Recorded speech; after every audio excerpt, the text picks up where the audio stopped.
Hi, guys. What a day. It's almost like things are being sabotaged because they know what I want to talk to you about today. But I don't know if any of you listened to or read the speech or an article on the speech by Michael Barr, who is part of the FOMC, so he's part of the Federal Reserve Board. And the reason why I got so excited about this, honestly, is because he was comparing 3 previous crises. And it is so telling what he chose. Number 1, he chose the Great Depression, which was the kickoff. Number 2, he was talking about the 1980s savings and loan crisis, which was the middle-aged. And then he was talking about the great financial crisis, which was endgame. And the reason why you hear me talk about it like that, because I'm always talking about the life cycle of a fiat money. And that is exactly, without him even knowing it, that is exactly what he was talking about. Now, we are having some technical difficulties, but when I read that article and I read his speech, I became obsessed, and I had to show you how pretty much every darn thing he was saying was wrong. It was wrong. And I can't say that he was lying because I don't think he knows the difference. I think that the central banks and the central planners have absolutely convinced themselves, because that's the only way you can be a really good liar. First, you start by lying to yourself, and once you are thoroughly convinced of that lie, nothing else matters. So he was talking about how regulation creates these booms and these busts. Now, I want you to know that I've already put together a 42-slide PowerPoint on this. So we are going to be recording it, but it is so important because in this PowerPoint, I'm countering everything. But you know why I got so darn excited? Because as I'm doing my work, a lot of times something will just pop up and I'm focused over here. So I know I don't really have time to look at this over here yet, but I can get a sense of how important it is. So I will grab it, and you know, I always grab all the links anyway. And I put it over here because I am working on a book. And I knew that this was a piece that needed to be in the book. But I probably found this piece, I don't know, 5, 6, 7 months ago. It's been a little while. When Michael Barr came out and started talking about these 3 instances and talking about how it was the regulations that would protect you, well, I don't know. Those things were regulated and they didn't protect. It was gold and silver in the system that created limitations that actually protect you. And once they moved away from that, they being the central banks and the governments, then they need the rules of the road that will keep them in control. But in here, and we're having a little, I'm going to see if I can do it. Is this tied up? Can this be tied up to you? And do you think I can show it? We're up and running on this. Are we up and running on that one? Okay. Both of the laptops that I have in here decided to malfunction. That's why we were like a little bit late in coming on. And I'm not going to show you all of these because we need to take a minute of time to, oh, okay. Well, it's okay if it's like in front of me for a moment. Excuse me for a second. Let me get that. Let me get this up there. Oh, that's not the right. And we could talk about that too, but that's actually not what I'm looking for. I'm sorry about this. See, it's live, and live, anything can happen. And it does. It frequently does. Okay, so if you could set it up on the screen, that would be great. Because there's just a few things that I really would like to show you. And of course, I want to remind you of this because they always want you to think that this time is different, and it never, ever, ever is different. It may not be exactly alike because, of course, technology advances. But Thomas Jefferson, if the American people ever allow private banks to control the issue of their currency, First by inflation, we talk about this all the time, then by deflation. The banks and corporations that grow up around them will deprive the people of all property until their children wake up homeless on the continent that they conquered. And, you know, we all know the World Economic Forum prediction, by 2030, you will own nothing. And so what I really want you to understand as we look at this a little bit, believe me, I'm going into this like deep, and I want this video that we create from it to be really, really powerful so that you can see the truth. We have got to get sound money back in the system again. It is the only way to level this playing field. So here we go. Is that showing? Because I don't see it there, and it's okay as long. Okay, perfect. Okay. So this was a speech. He just did it on July 16th and tied to weakened bank rules. Well, yeah, and also to this, because this is what creates the winners and the losers. Duh. And the cheaper and easier it is to create money, the more money that it is that will be created. And the easier it is to spend that money, the more money will be spent. So again, he's talking about these three crises. I'm going through this kind of fast because this is where I want to start with you. And I'm just going to do this quickly. Just come back when this is finished. Come back. Because what you're looking at here is the start of the system where they had the kickoff and created all that new money inside of this system. It is relevant today because banks have, or central bank have used corporations, so banks and other corporations, these are private corporations, to justify and create this. So let me show you this. I mean, I just lost my mind basically when I saw this. And I know that it's fuzzy and it's horrible to see. It comes from, and I don't really have, if I can do a pointer on this. Give me, oops, wait. I want my pointer there. Laser pointer. Now, I'm going to do it by this. Okay. Here we go. I can do this, right? This right here, that little itty bitty area is what you're going to be looking at. This black area in here are gold reserves. You can see there's a little shift here. That's in 33, and I'm coming back to that, well, when we do the whole thing. But this is the kickoff. So this is what I'm going to show you, this teeny weeny area here. These are the gold, the U.S. gold reserves. This area in here, this gray area, are corporate bonds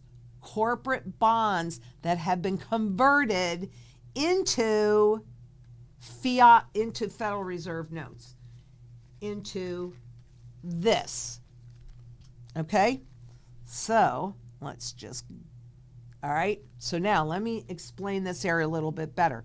Remember I showed you that little dark area? Well, here it is. There's that little dark area. And it's basically got this much in U.S. gold reserves. That's how much we held in deep storage. But man, oh man, that started in 1914. There are the gold reserves. Well, let's see. Have we heard about fractional reserve banking on a 10-to-1 ratio? There it is, my friends. There it is. And I'm going to go back just so you can see. Can you see that blurry 10 there? That's why I made it a little bit more clear. We'll probably get the graphic artist on this so that it's even more clear. But this area, all in here, were corporate bonds, so corporate debt, that were then converted into Federal Reserve notes on a 10-to-1 ratio. That is what private commercial debt monetized at Federal Reserve notes and checking accounts, which checking accounts are also had the Federal Reserve notes. That was the kickoff to this system. Now, what just happened recently with the Genius Act? The corporations will be issuing those stable coins. They are kicking this off. And while it took them a while and they still haven't been able to comply with the Basel III rules, which, by the way, the video will be out this week on that. I didn't push it because for me, deregulation, I don't think it's ever actually going to go into place.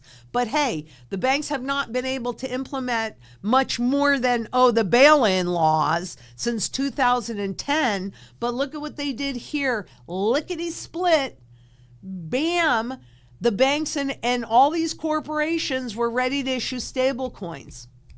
So they get ready for what they want and they don't. They lag behind and then they go in to change the rules, which is what's happening now, and the deregulation.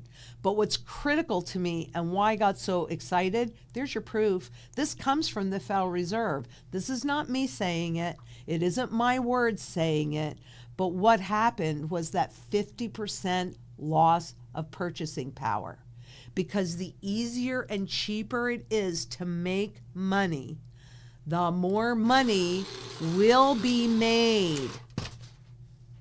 This Genius Act that they just legalized, they're so excited about how much cheaper and easier it's going to be to transition that money and transfer it from one place to another, cross-border. Oh, this payment system.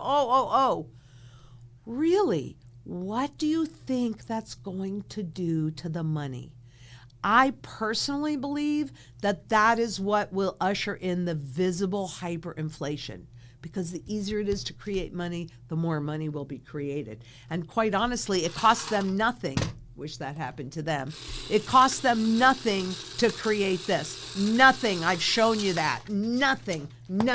And it costs even less for one person to push a button and create as many trillions of dollars as they want to. And that looks good for a minute because, wow, there's that new artificial market for dollars. But what does that do to the ones that you work for, that you try and save, that you have to buy your children's food with? They have less and less until absolutely zero value. Now, I'm going to back up again because I want to point something out to you. Okay, I'm telling you, when I saw this, I just about lost it. I really did. I was like so excited.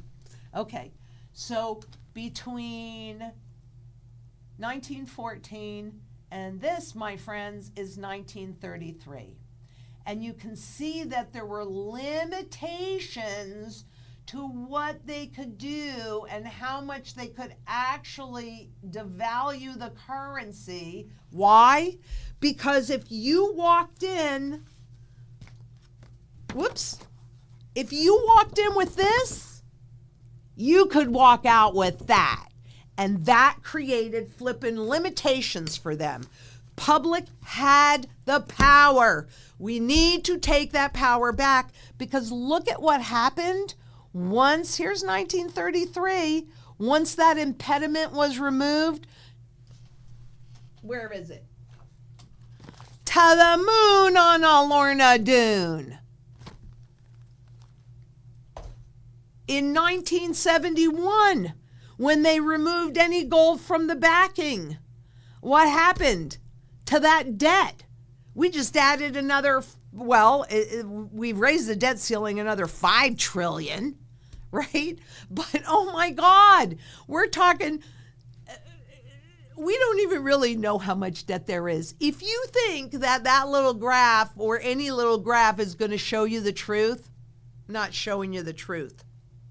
But there was something else that to me, a few things. I mean, I should do just a piece just on this graph. This is so beautiful. This is so beautiful to me. Okay, so what I want to point out here, these are treasuries that are not being used. So they call them hoarded treasuries. And you notice that, boy, they created all these treasuries, but it wasn't going into the system, so it wasn't creating the inflation yet. But bam, let's see, they converged right over here, which is roughly 62, 63, 1962, 1963. I promise you're going to see these all really clearly.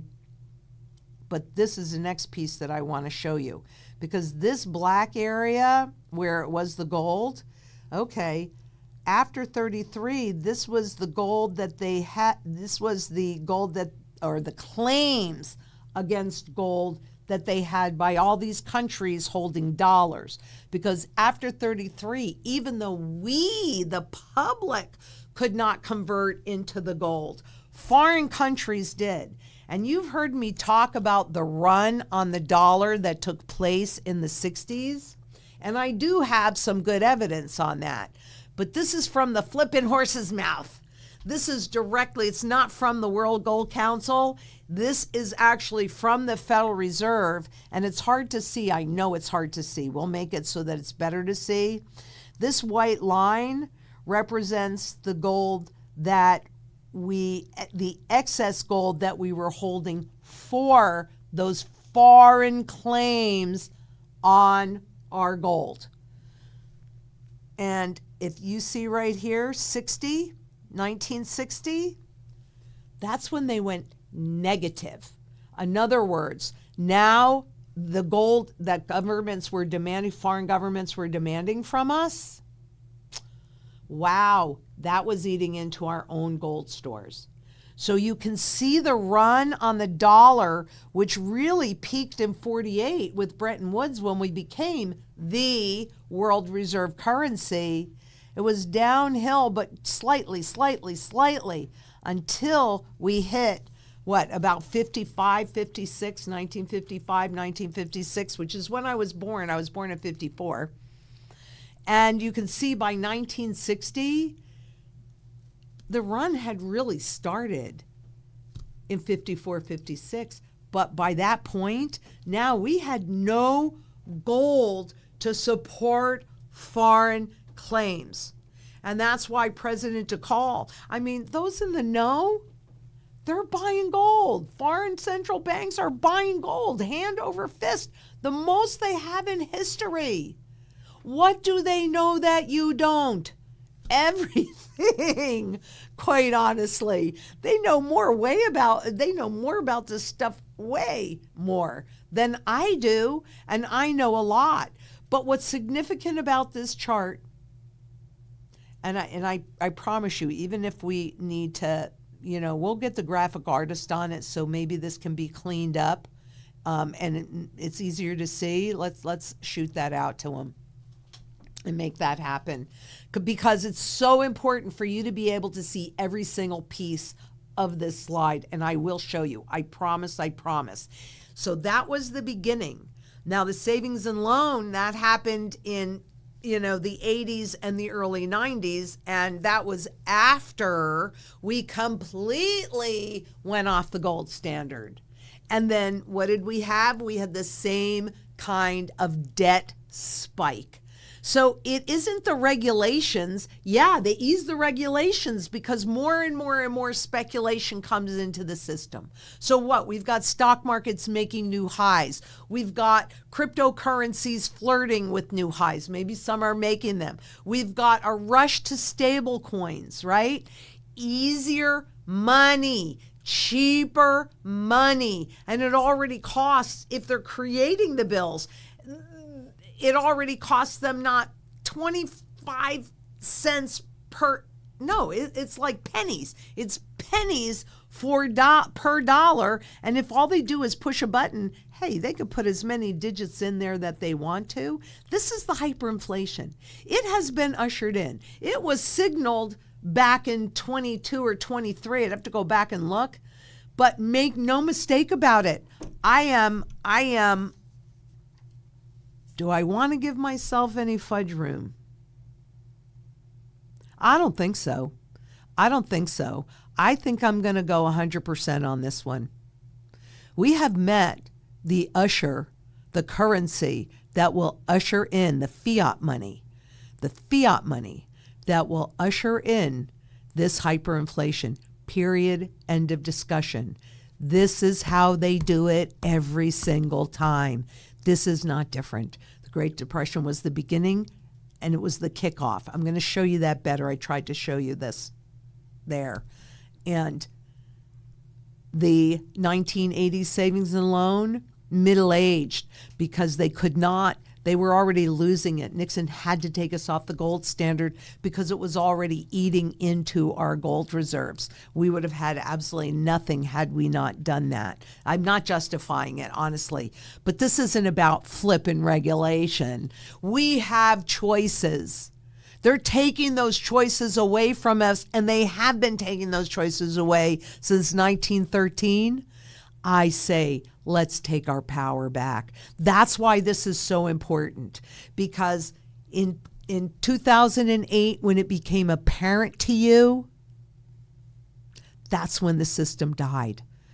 And then it was all this free money, this QE that means absolutely nothing. It just pushes fiat money asset prices up and all asset prices up.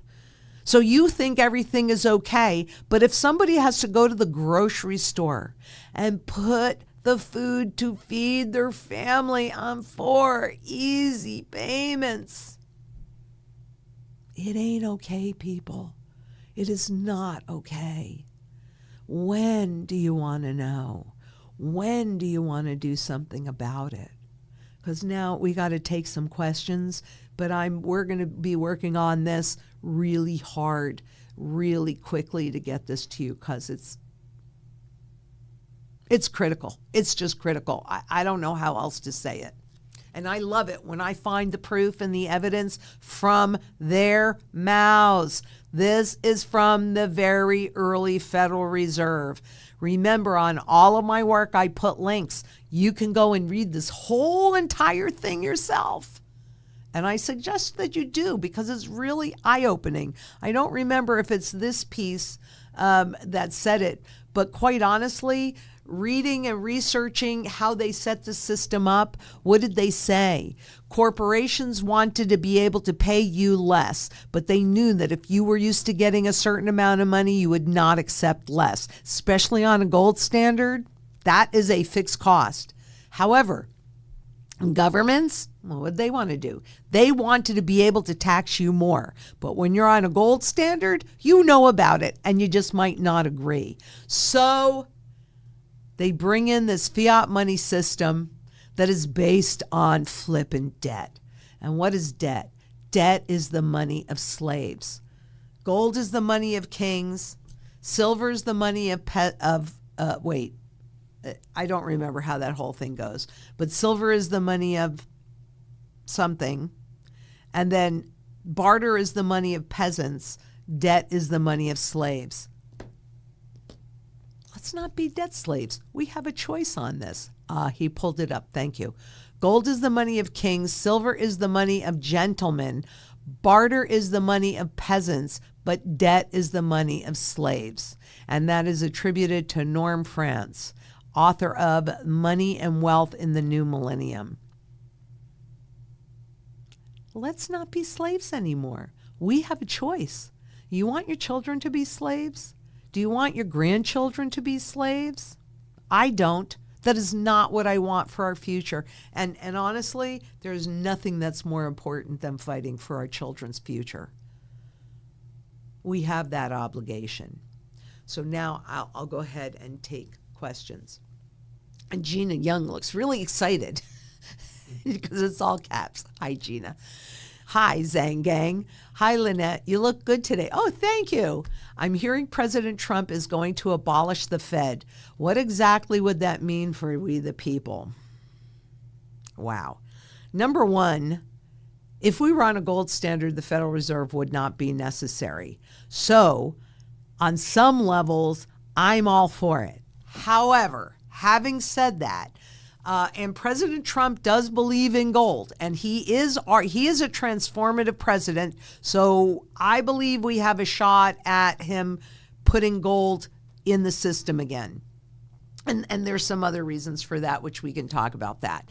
But if the government fully absorbs the Federal Reserve, then there will be absolutely zero police on the block, meaning that as much of this as they want at a level that is detrimental and obvious to the population. Remember, what's the Fed's job?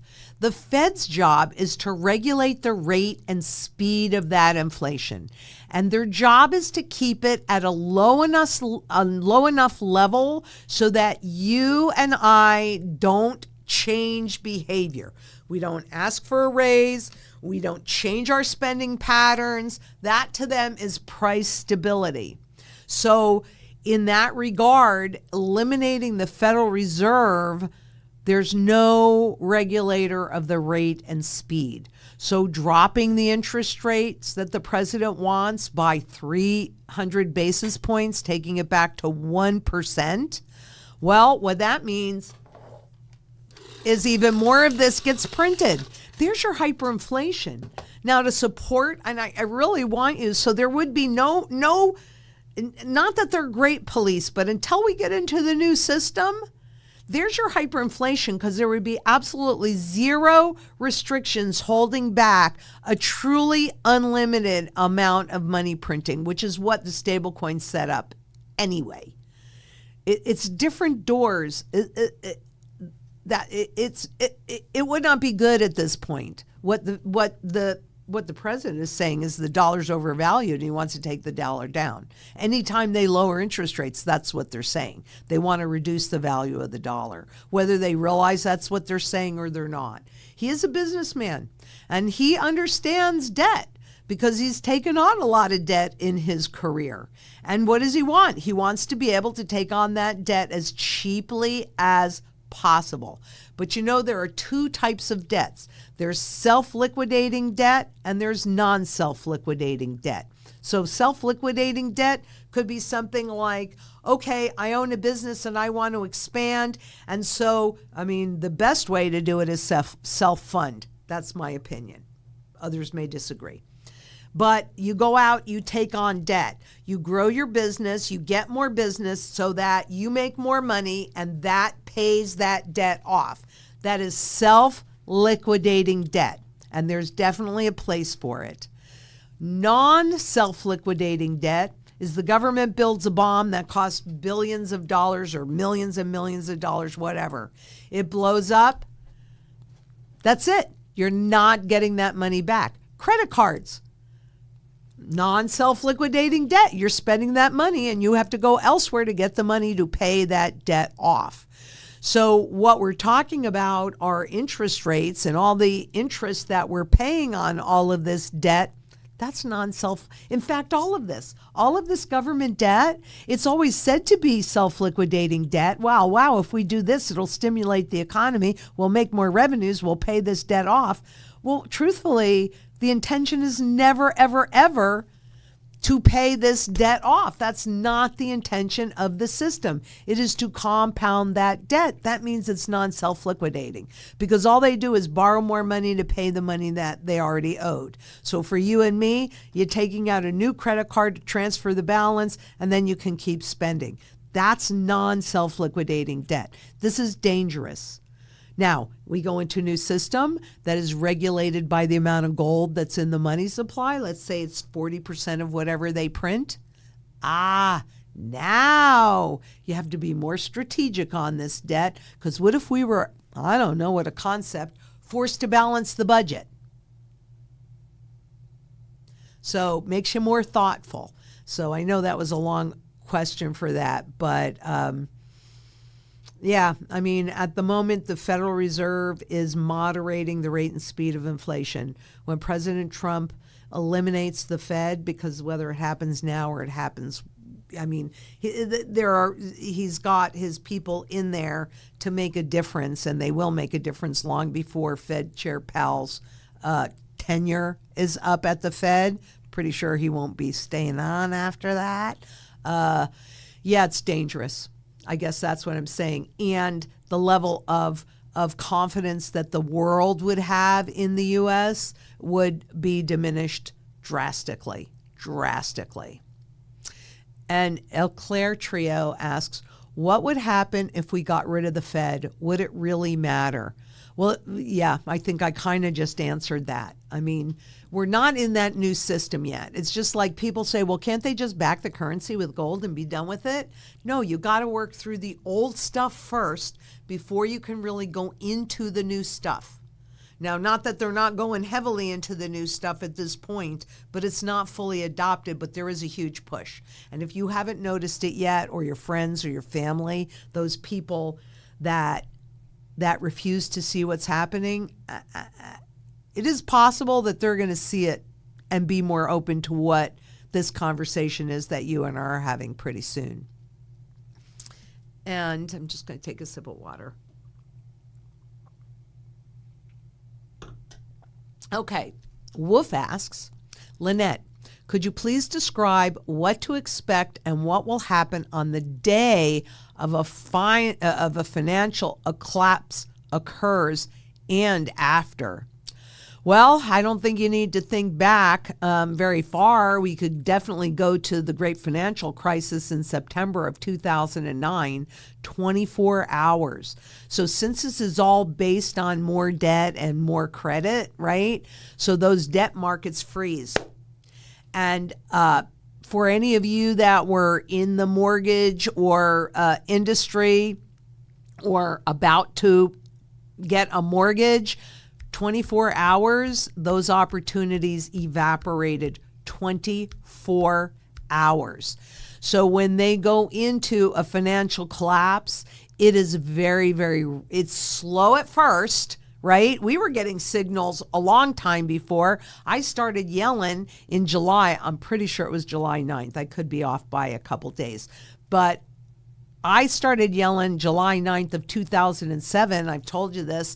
You know, I went to a sibling weekend with my brothers and sisters and told them that when I got back, I was going to tell my mom she needed to liquidate her stocks because I just got the most ugly signal that I've ever gotten when the dollar fell to its lowest level ever. This is a world reserve currency against its trading partners. It freaked me out. I'm not going to lie. And I at that point said something nasty this way comes. And it wasn't that nothing happened between then and until the public noticed it, because there were a number of mutual funds and mutual funds really, that went belly up at Bear Stearns, and they were AAA rated and had lots of money in them, and everybody was saying, oh no, you know, everything is fine, everything is fine, everything is fine. And then those people woke up the next morning and there were two major funds. I can pull this up if you want, you know,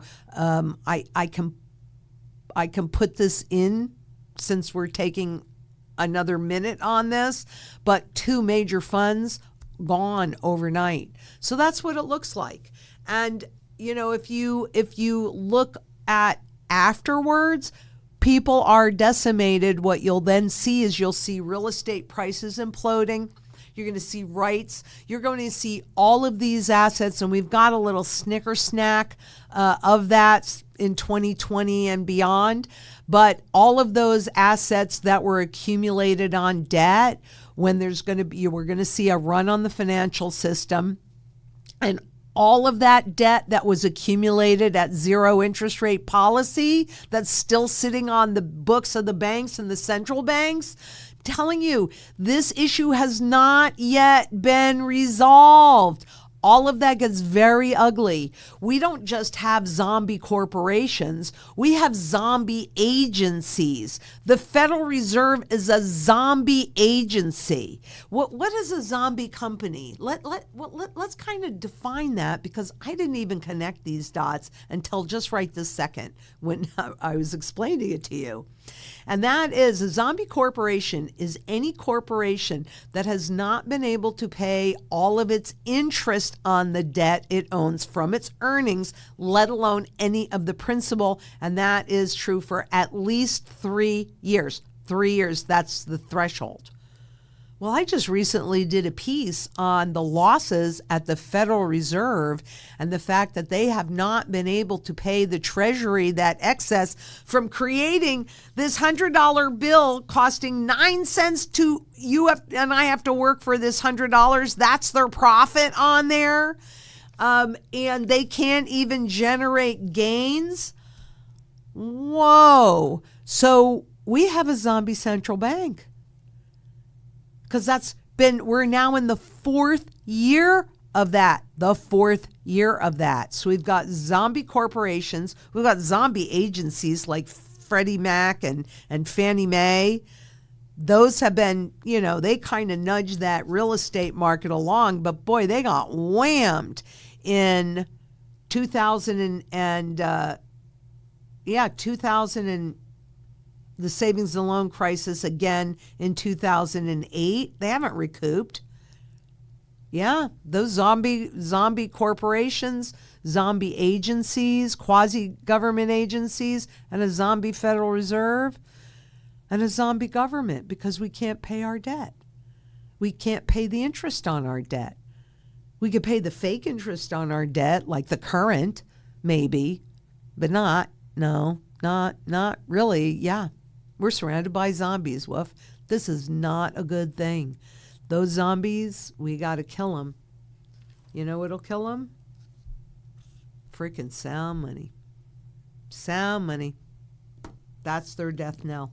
You have to own it so that you don't die as they're dying. Yep. And Tiana Licks asked, my niece's name is Tiana too, but Mrs. Lynette, I was hoping you had the answer to my question. I asked about 2 weeks ago, would your company purchase? You did ask me that 2 weeks ago. You did. Let me find out. Oh, I don't have my phone. Josh, can you email Emerald, please? And ask her that question. If we will buy back 92.5 jewelry once things go digital. We would totally do it on the coin, 92.5. So that's like 22 carats is what you're talking about. So I will find that out for you. Thank you for holding my toes to the fire. I really appreciate it. And please forgive me for being a little lax. But Josh is here. He's very proactive. Okay. And we might have that answer before the end of today. So let's find out. Dances on Waves asks, my daughter has just bought a 1924 96.7 gold coin in its case. The dealer told her that pre-1975 are not 99.9. Well, if it's first of all, we started creating new coins in the 80s again. But that is accurate. These coins, like this one was minted in 1903. It is not 99% pure. This is a new American Eagle, and it is 99 pure, but it's 92.7% pure, which is 22 carats. This would be 24 carats. This is 22 carats. This is more durable, and since the coins were used in circulation, they needed that extra level of durability. The new coins that are being created are not intended to be in circulation. They don't need that level of durability. However, I don't know what that slabbing looks like, but if it's pre-33, that's a good thing. We didn't create any coins between 33 and 75. We didn't start creating coins again until 86. So good for her. I'm glad that she did. But 1924 would also be a common date, which is fine. I know you're not talking about the grade level. But when I say common date, that means that all the dates around them, there are more of those in all of the different quality levels, even if they're graded. So there is a function, and she can call us, and we'll help her understand what she bought and what its function is. And Matthew Brown asked... One sec, Lynette. So going back to the Tiana Lick's question about the jewelry. Okay. I asked Emerald, and she says no, that we do not have a program set up to purchase jewelry. Okay. That could be something on our list as we're growing.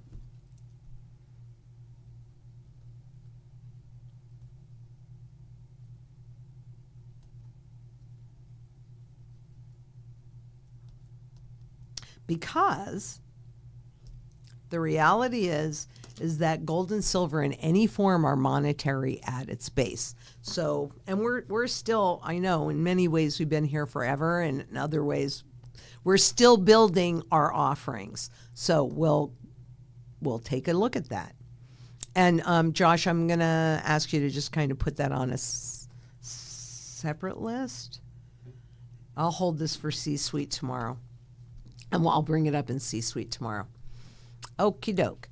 And Matthew Brown asks, what happens to home prices during hyperinflation? For example, if I wanted to see my property in a hyperinflationary depression, well, you don't want to.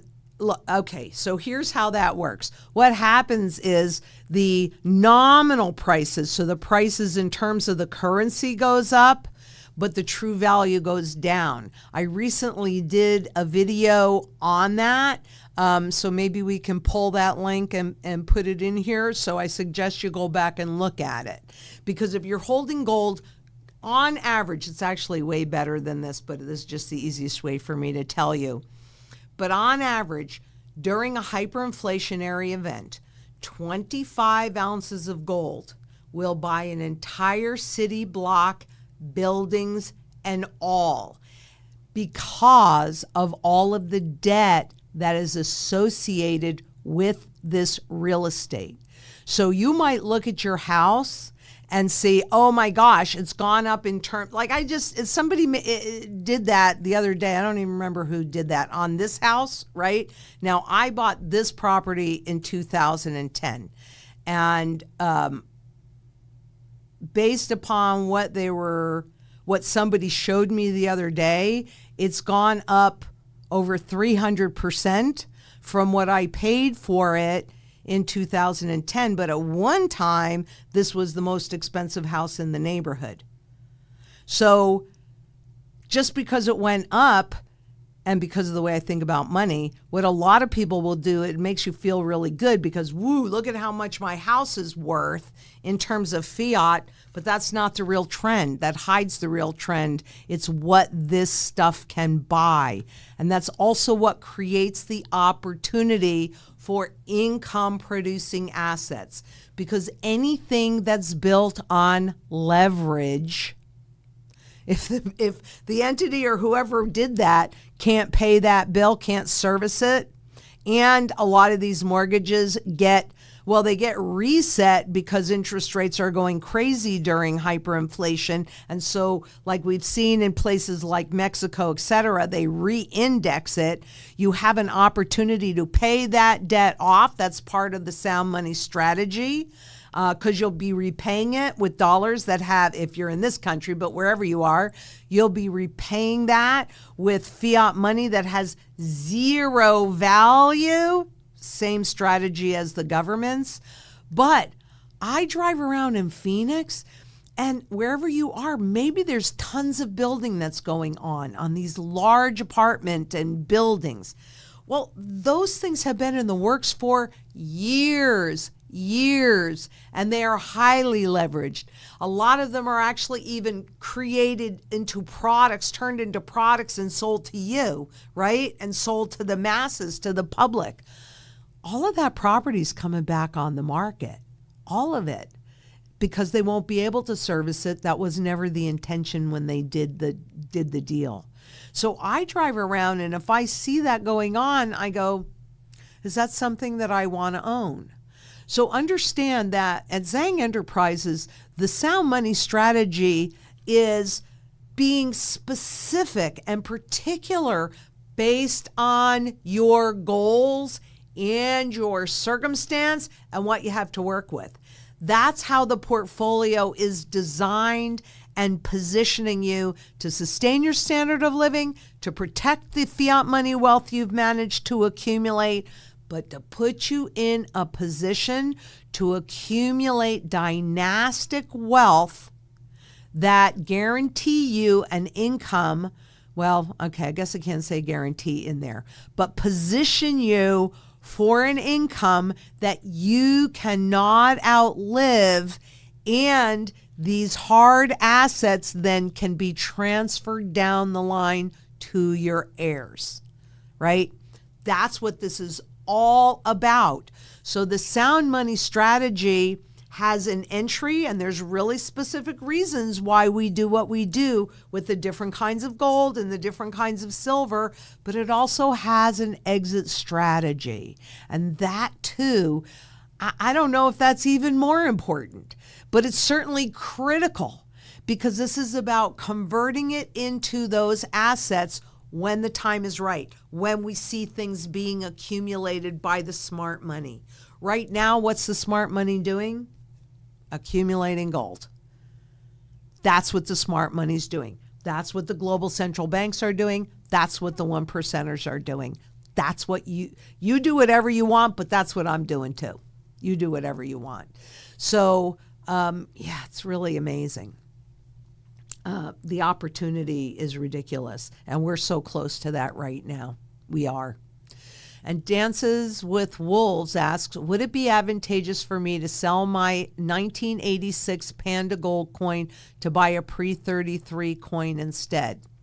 I'm going to say maybe, because I don't know the first year that they did the pandas. Is your panda slabbed?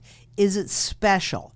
So that might have a collectible component to it, because I know the 1986 Gold Eagles here in this country do. So call us, let us do a little bit of research, and then tell you whether, and give you the data, and then you can make an educated choice for yourself on whether or not that makes sense to do. And little Iggy, but if it were straight bullion, you do whatever you're comfortable with, but you're looking between that and my little travel bracelet, you're looking at all the bullion that I personally own. And little Iggy asks, any tip on how to get my first girlfriend? Yeah, little Iggy, be smart, be a gentle person, and and accumulate sound money. Right? Women like men with money. Women like women with money. Everybody likes people with money. You want to accumulate, you want to be able to take care of a family. The system that's designed is not set up for you to be able to take care of your family, and we're seeing that. So, be smart. Learn a lot. Be nice. Be respectful. And understand sound money. You'll get a girl. And Gina Young asks, oh, Gina, when will you have gold backs? We're working on it. So I can't give you a date, but certainly they were represented at that meeting that we had with Byron Donalds. And so we've had an opportunity to have a deeper conversation than we've had before, and we're figuring it out. I'll keep you posted. And Chris Willis asks, how will the Genius Act filter down to affect other countries? How will it affect us in Australia? So, Chris, let's back up and take a look at this, because it was really mostly third world countries that had already been instrumental in developing the stablecoin market, and the stablecoin market is backed by dollars. So this is something that is global and bypasses the banking system, but keeps it firmly entrenched in the corporate system. So what that really means, and it will affect you in Australia, it's going to affect everybody everywhere, because you're going to see more country adopting it. And just because we passed the law that these stable coins must be in terms of dollars, backed by US dollars, that creates that artificial market. It is a way when the dollar crashes, like you've heard me say a lot, that as the US dollar loses its status as the world reserve currency, that we here would feel that the most, since we use dollars. But the more integrated the globe would be on the stable coins, the more that they're using it, especially if they allow the ones in Australia or other places to be, that wouldn't be effective. Like in Africa, they couldn't back the stable coins with their currencies because a lot of them are in hyperinflation mode. So they wouldn't get adoption. And the people there have adopted the stable coins because the dollar is more stable than their currency. Of course, the dollar is not really very stable either. They just don't know it because things are valued against it. But I've done it about 1,000 million times where I've shown you against other currencies how the dollar has moved up, how silver has moved, spot silver has moved up, and how spot gold has moved up.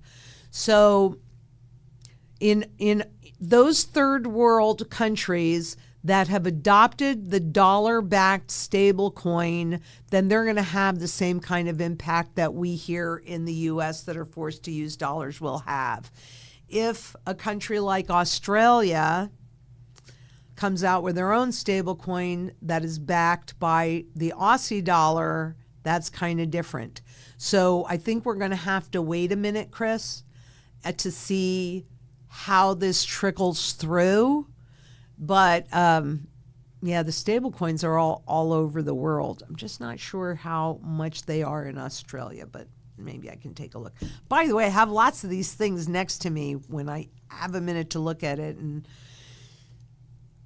I might have an assistant soon that can help me with all of this, but we'll figure it out. We'll figure it out. Okay.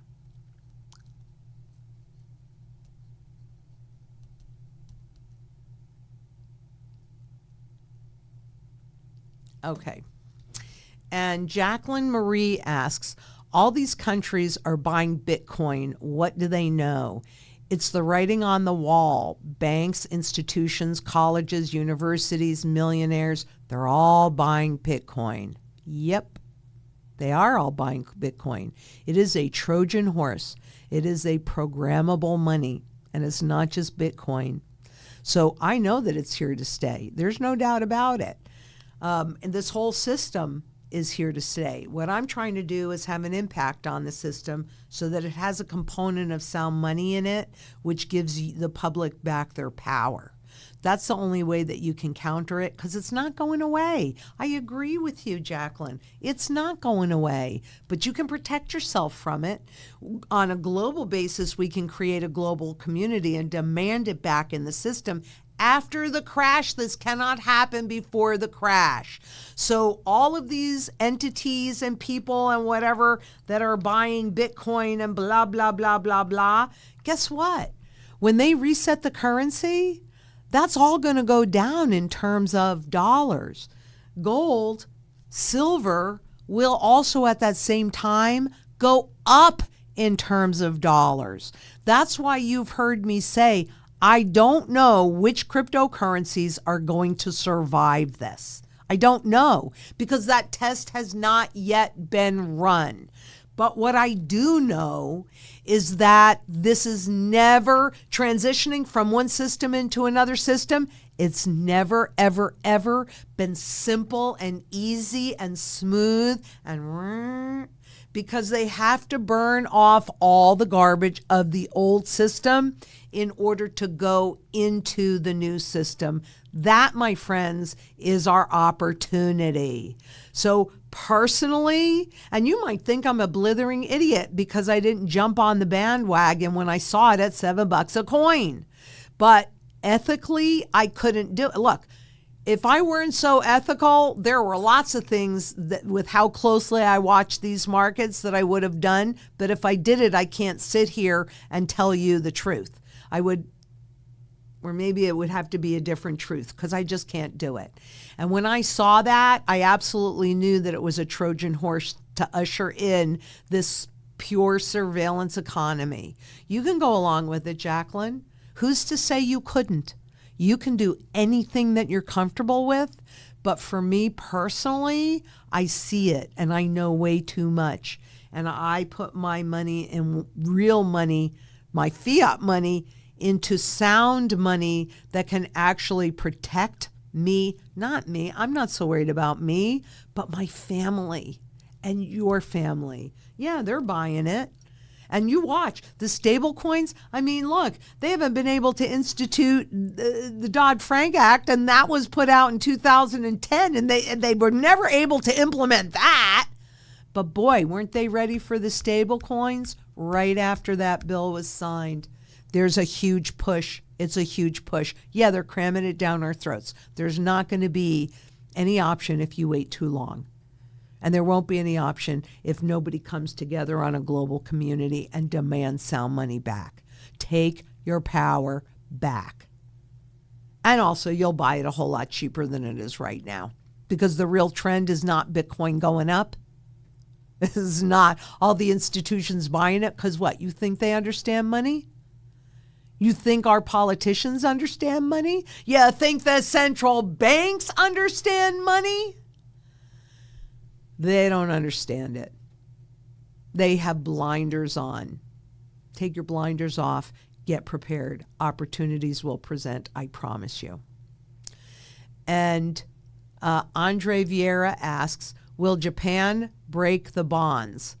I'm not really sure exactly what you're asking me, Andre, but what I can tell you absolutely about Japan is they are in a heap of trouble because the world have allowed them to accumulate even more garbage and get themselves into much bigger trouble. But they've been experimental on all of this applesauce or alphabet soup, I should say, on their bonds with QE, QT, QT3, 49, 57, hike, right? So even though it didn't work to pull Japan out of a very long, it's maybe not quite a depression, but deflationary period. I mean, since the early 90s, I mean, I don't know. Doing more of the same and expecting different results is kind of insane, but the world has taken that to heart, and they've been trying it too because there's no other way out of this. You can't fix this. The system was broken to start with. You can cover it up just by this. This is how you cover it up until it doesn't work anymore, and that's what's happening in Japan. So, yeah, their bond market is broken. Their stock market is broken. They've been in modern money theory where they just print all the money that they need. That's what we're headed to. So the world is headed to until it implodes. And the sound money strategy is to help you get through all of that, right? Might sound crazy, but I got thousands of years of proof with this. Thousands and thousands. You got since 2009, and that's just about the right time for adoption. Now they're forcing the rest of the adoption. It's done. It's done. I'm sorry, but I'm 100% certain this was a government NSA thing. I'm certain of it. So, is that it? Or we have more? Oh, no. I was surprised. Okay. Medication asks, Dear Lynette, will the Genius Act finish wiping out the middle class faster now? That is a big fat yes. Should we sell everything, buy gold and silver, and move to another country? Can we now be forced to use stable coins? Well, I can't tell you that you should sell everything. You should definitely be executing a sound money strategy. Every single portfolio, no matter what you're doing, needs a solid foundation. And you can't have a solid foundation without sound money in it. Should you sell everything? Well, you need food, water, energy, security, barterability, wealth preservation, community, and shelter. You need all of these things to sustain a reasonable standard of living. So, you know, in 2008, when I knew the system died, and that's when I started looking for property, and I'm not really, never was much of a gardener. I love being outdoors and all of that. But my sister, who you will meet at some point, was much more the gardener than me. However, I'm an economist, and I knew 100% 2008 the system died. I knew it 100%. There wasn't even one little teeny doubt. Just like I got to say, yeah, when you ask me, will the Genius Act wipe out the middle class faster now? Yes, because they've just signed a law that makes it cheaper and easier to make a whole lot more money. Well, I shouldn't say money. I shouldn't call it money. Currency, fiat money, to support the dollar, to support the treasury debt. to support the debt market. Yeah, that's the hyperinflation. I'm telling you, I'm not even giving myself any fudge room. I really am 100% certain of this. I'm freaked out about it. You know, it's not like you didn't see it coming. I mean, I've been talking about this forever. You're like, Lynette, you're always talking about the same thing. Because these things do not happen quickly until they happen quickly. But they do happen really for most people invisibly. Go talk to your neighbor. They probably have no flipping clue about the Genius Act. None. And yet our whole monetary system to shift us into that position to be in hyperinflation just changed. And you saw how much they did that revaluation by allowing all that corporate debt to create Federal Reserve notes. This is cheaper and easier and faster. Yeah, I'm sorry. But I don't know that you should sell everything because this is and move to another country because this is a global issue. So it depends on your circumstances and how comfortable you are and where you might move to. But there's no escaping the surveillance economy unless you have gold and silver and food, water, energy security, barterability, wealth preservation, community, and shelter. That's why we need to have an influence on it. Because if we don't stand up and take our voices back and make our voices heard, then we deserve what we get. You know, and I think we can do it with 3% of the global population, and that's just a few 100 million people. That's in the general scheme of things, that's not that much, and I think we can have an impact. And we are lucky that maybe we have an in, right? There are people in government that believe in sound money. So we got to teach those that don't understand money, which is most of our government and our central bankers. We've got to teach people about sound money. We need to teach the public about sound money. So we're working on that. We're doing as much as we can as quickly as we can. But the more people that are helping, the faster and better we'll be able to move this along. And yes, we can be forced and will be forced to use stable coins. Stay tuned. It's not going to be that long before that happens. There's a huge, tremendous push. Huge, tremendous. Yeah, it's being forced down our throats now. It is. But call us. Let us put a strategy together for you so you can make educated choices that actually put your best interest first. That's what we want to do.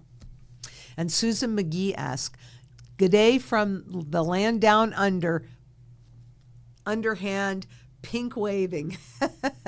I'm not usually up this early. Oh, thank you. 5 a.m. here in Queensland. I love Queensland. I've been there. I'm going to be there again.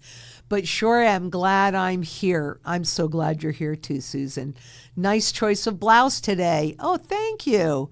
Very vibrant to match the vibrant mood. I got to tell you, the reason why you see me so much on fire is whenever I find anything directly from the horse's mouth so I can prove the truth in the words that I'm saying to you, that gets me excited because people always think it's different. It ain't different. And I'm so glad. Thank you for being up this early. And I'll let you know, I don't have any specific dates. We've been invited back for 2026, but we don't have any specific dates yet. So I'll keep you posted. And maybe, did I meet you there already? Your name seems very familiar to me. So maybe I met you already. But if not, hopefully I'll be able to do something in New Zealand and we can meet if we haven't. And Miramar asks, hi Lynette, what is the process of getting AU and AG to back our money? Get states to legislate gold uses as money and remove that taxable event, right? And just like Missouri did, accept it for payment of taxes and other things. So, yep. 2, we accumulate what gold and silver we can for our safety. What's next? Now, it is a complete mystery to me how this can be accomplished. So would you please pull this and put that on that other spreadsheet? Daniel Diaz, who's been on the channel before, and he knows how to do this. He's the full-time lobbyist for the Citizens for Sound Money movement. And I had this conversation with him on Sunday, and I said, yeah, we don't know what to do. And even though when he was on, he kind of told us a little bit step by step. Quite honestly, I still found it daunting. And so we are putting together a program. We haven't picked an exact date yet. That's now in his court. I said, just find a day and a time where you can be absolutely consistent, because he does travel quite a bit, where you can be consistent, and then I'll do the same in my schedule, and we're actually going to do those live, and he's actually going to do the work live so you can see, but then you're going to be able to ask him questions, and he knows a lot more about that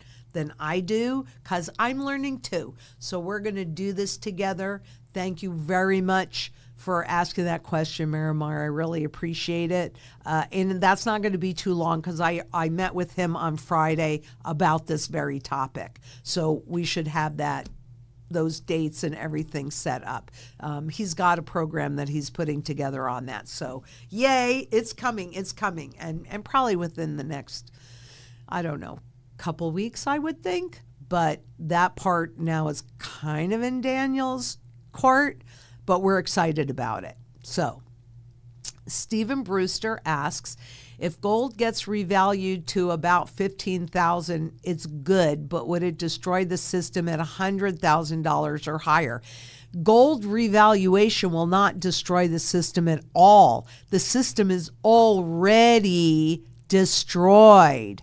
And part of the problem in the revaluation that the U.S. did in 33, from $20.67 an ounce to $35 an ounce, for the level of money that they had created, it should have been the 42.22 that they ultimately revalued it at in 1971.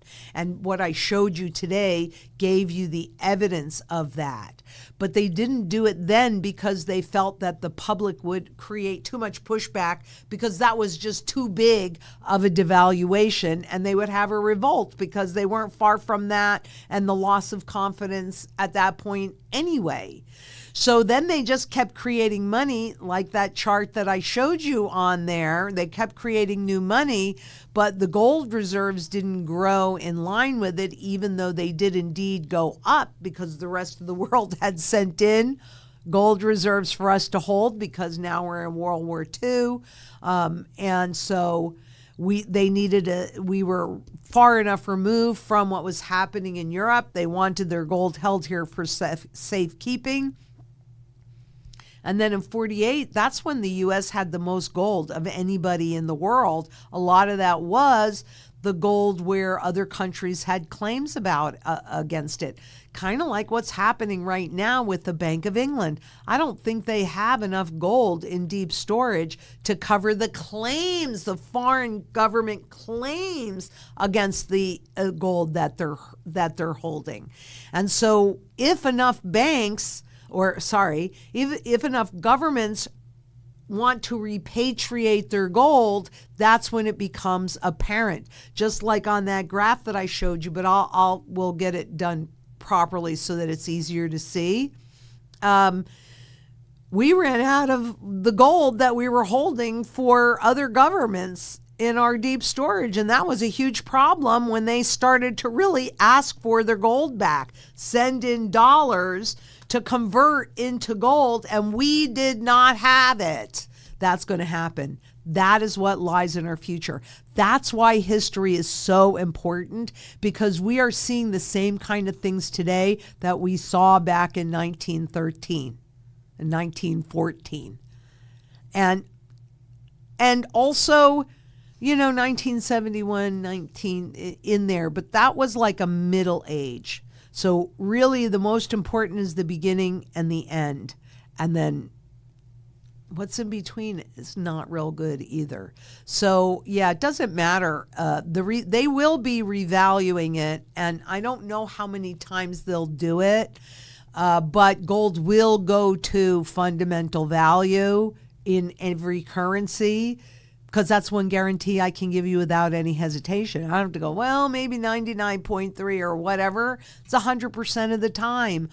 All assets, all instruments go to their fundamental value. What's the fundamental value of the dollar? Zero. Just like all these other currencies that do not exist anymore, because their fundamental value is zero. And this new money that they're putting in place, the stable coins, you got to have gold in there, because otherwise this money has zero value too, because it doesn't cost anything to create. It costs money to create gold. And there will be people, there are definitely people that say that Bitcoin is worth what it's worth because it takes all of that energy to create it. And so that's what gives it its value. But here's the problem with that logic. That energy is used up. It is not a store of energy. With gold, which is absolutely this designed to look like this, right? With gold, it stores that energy because it can be reused in every single sector of the global economy. So the energy that created this ounce of gold, it's used everywhere. Lots of demand, but this energy can be used over and over and over again an infinite amount of time because gold is indestructible. Bitcoins take all that energy to create, or any of the cryptocurrencies take lots and lots of energy to create, but that energy is not stored. It is used up in its creation. That's a huge difference. So if this money, if the new money they're pushing us into is supposed to have any level of value at all, it has to have a component of gold in it, or it has no value. Does that make sense? And if it doesn't, I want you to make sure that you let Josh know so that I can try and explain it in a different way, because I get how complicated it is, but it's actually, if you just think about this logically, I mean, why does gold have value and it's never gone to zero in 5,000 years? Silver too, right? Why? What is that? Silver is actually more of a byproduct. It's because the energy is stored inside of them, and they're both used in every single sector of the global economy. That's why. So it's got the broadest base of functionality, the broadest base of demand, and that energy is stored and can be used over an infinite amount of time. Not with silver, because it gets used up. But with gold, that's why. I mean, have you ever stopped to ask what gives money its value? That's the question you have to ask. That's the question you have to answer. The easier it is and the cheaper it is to create money, the less value it has. And when it costs nothing to create, it has absolutely zero value. And they may do a stated value, but then it returns to its fundamental value. So Jay Jones asks, Lynette, how high do you think interest rates on the long end will go up? And will that be a major indicator for the collapse of the stock market? At what % does it all fall down? Ain't that a great question? You know, I think on the long end, we are on the long end short term, because we can look at it for today and then let's look at it for tomorrow. So I think that something that would crack the system could be somewhere in the vicinity of 6%-ish on the long bond, even though when I became a stockbroker in the 80s, I'm pretty sure it was somewhere around 8.5% on the 10-year. So the long bond would have been higher. And I know when I bought my first house, which would have been 77 or 78, because I got married in 77, we were paying 12.75% interest on that mortgage, but the house was $59,000, right? Now, yeah, I think a 6%, 5.75% to 6% would be a big problem for the stock markets on the long end. It's the 10-year that really has the most influence over like mortgage rates, and it's the 10-year that's the foundation of the system. And I think anything above, say, 4.5% or so is extraordinarily problematic. You know, I mean, this is why President Trump wants those rates dropped down, you know, to 1%. It's problematic. It's all problematic.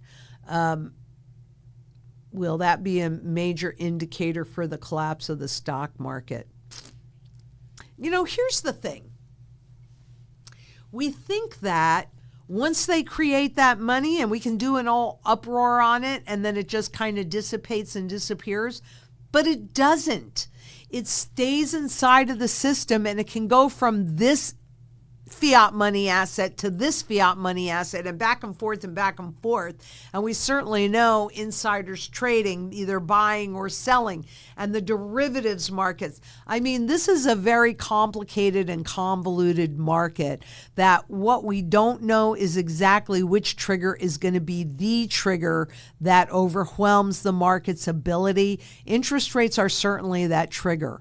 But during hyperinflation, or even let's just stay here for a minute in the U.S. and go back to the highs of the interest rates in the early 80s where Paul Volcker, now here's the thing, Fed Chair Burns was in the pocket of President Nixon.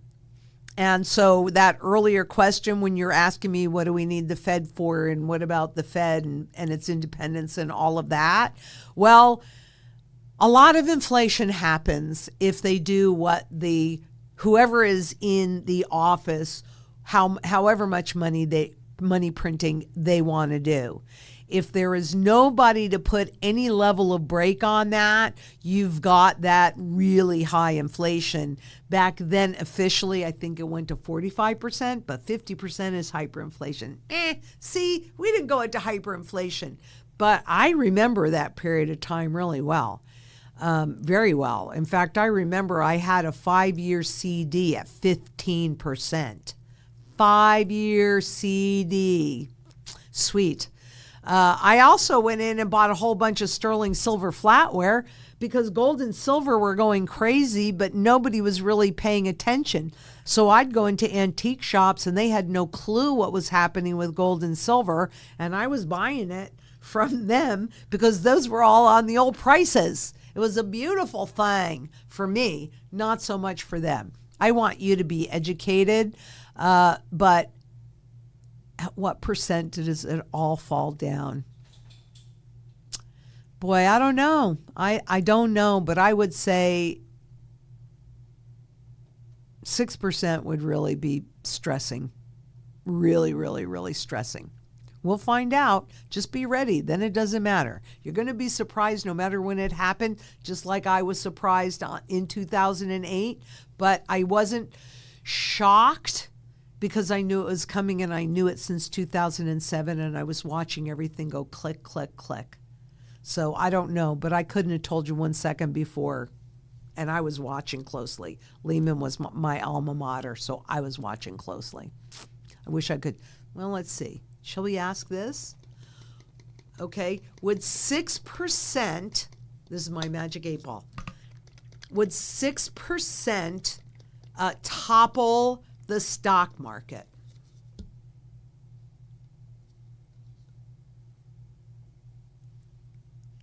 Oops. You are spot on. Okay, so that's what the magic 8 ball says. And Miramar, how does a 40% gold value in stable coin play out? Wouldn't we still lose 60% of the value of the stable coin? Okay. Okay. It must be redeemable, right? It must be. If it's not redeemable, it's not backed. And I don't even care because we've got all these asset-backed securities in there. But would a 40% in the money, and I'm not saying that it's a stable coin or whatever, I mean, we're just at the beginning stages of this. And they aren't going to put it in there right now. That's not going to happen because they have to burn off all that debt. But on the other side of this mess, and I do believe that the stable coins are now in place to really push us into that hyperinflation.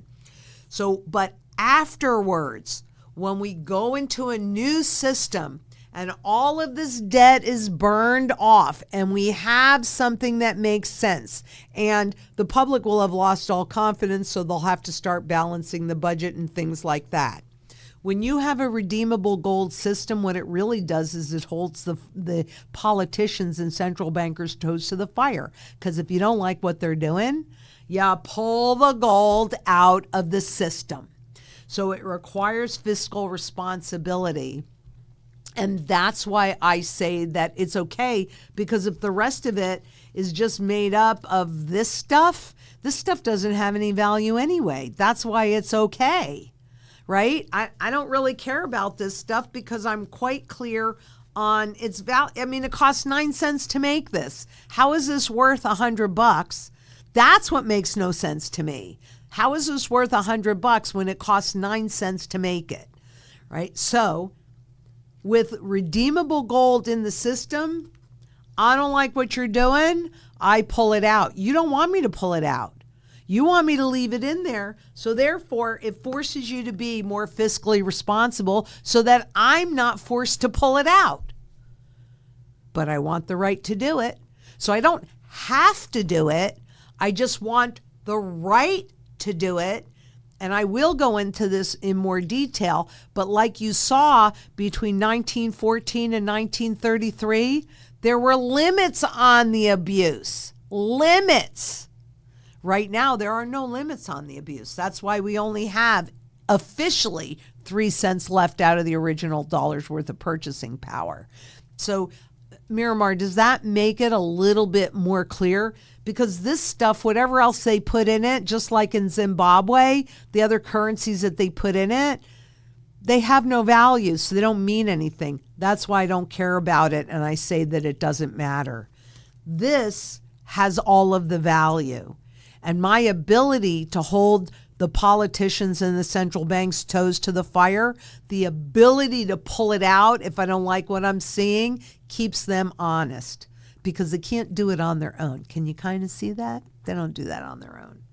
And if that doesn't make sense to you, let me know, Miramar, and I'll try again, but hopefully that does. And JC Equivera asks, hi, y'all. So we all should know that debt is a yoke and makes us a slave. Yep. What, in your opinion, would happen to all this unsecured consumer debt when global economy goes boom? They can't pay it. It's really simple. They can't. I mean, you can't get blood out of a stone, right? So a lot of defaults. And then the question is, how much longer can these zombie companies and corporations and banks and governments, how long can they stay in power? As long as we let them. That's the answer. But when all of that confidence is gone, I mean, I hate to say this, but this is how Hitler got into power. That was during the hyperinflation, and the public was so abused and so tired of it, they were looking for something different. I'm saying we can have a different outcome than the next Hitler.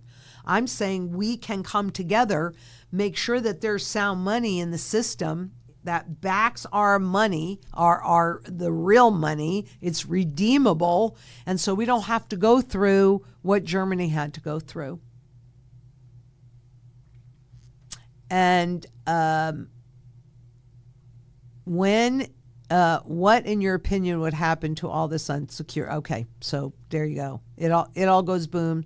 Corporations go bust because they're counting on this debt for income, and there's only so many losses that they can take. And the goal of the central bank is to make sure that the corporations are profitable.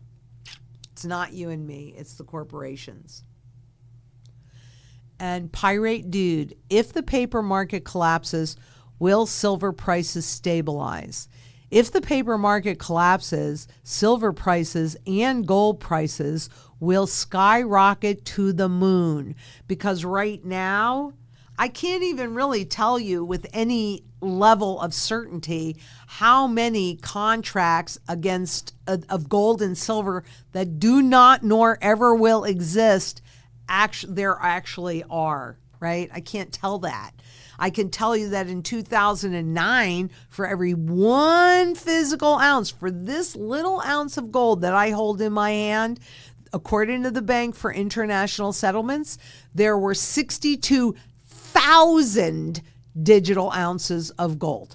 That is gold that does not nor ever will exist. So if the paper market, I shouldn't say if, because what's happening in England could definitely hasten the death of that paper market.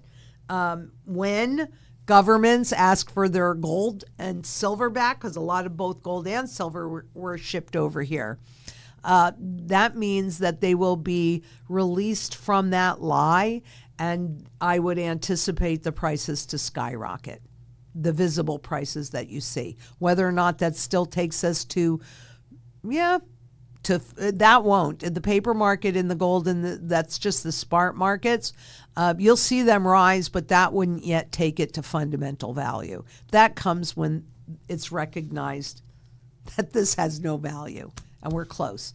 We're close.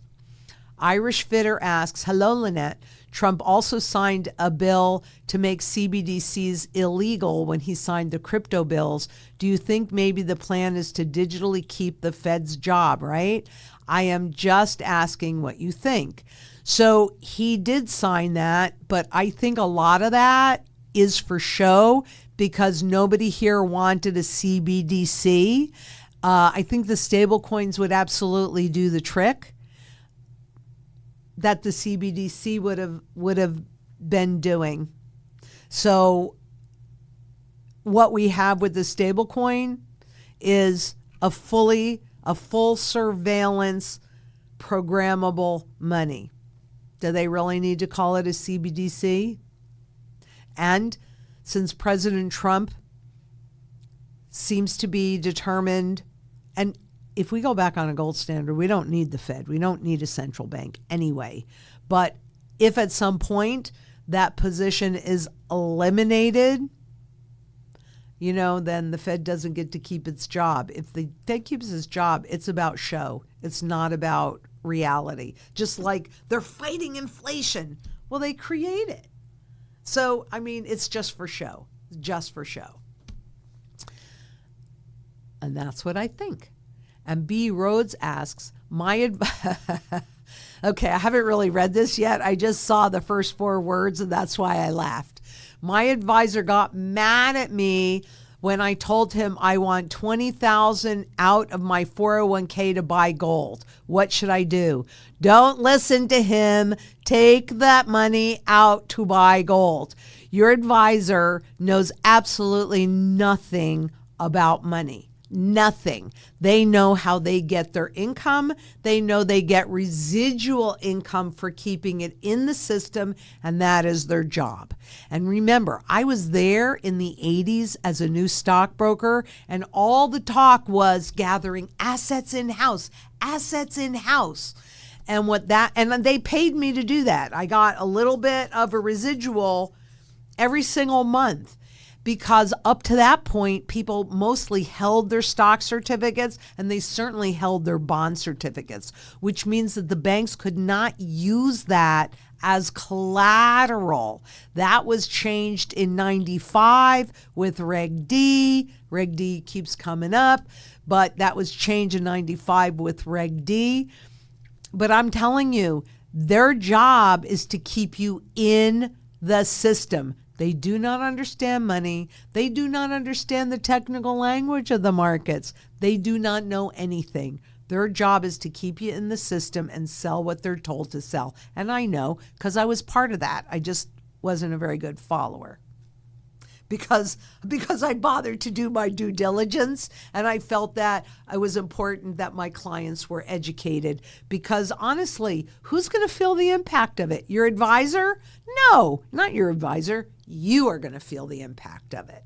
So what you should do is, and the reason why I laughed is when I was working with clients, and this is not the first time I've come up against this issue, then I would tell the client that, to set up an appointment with their advisor.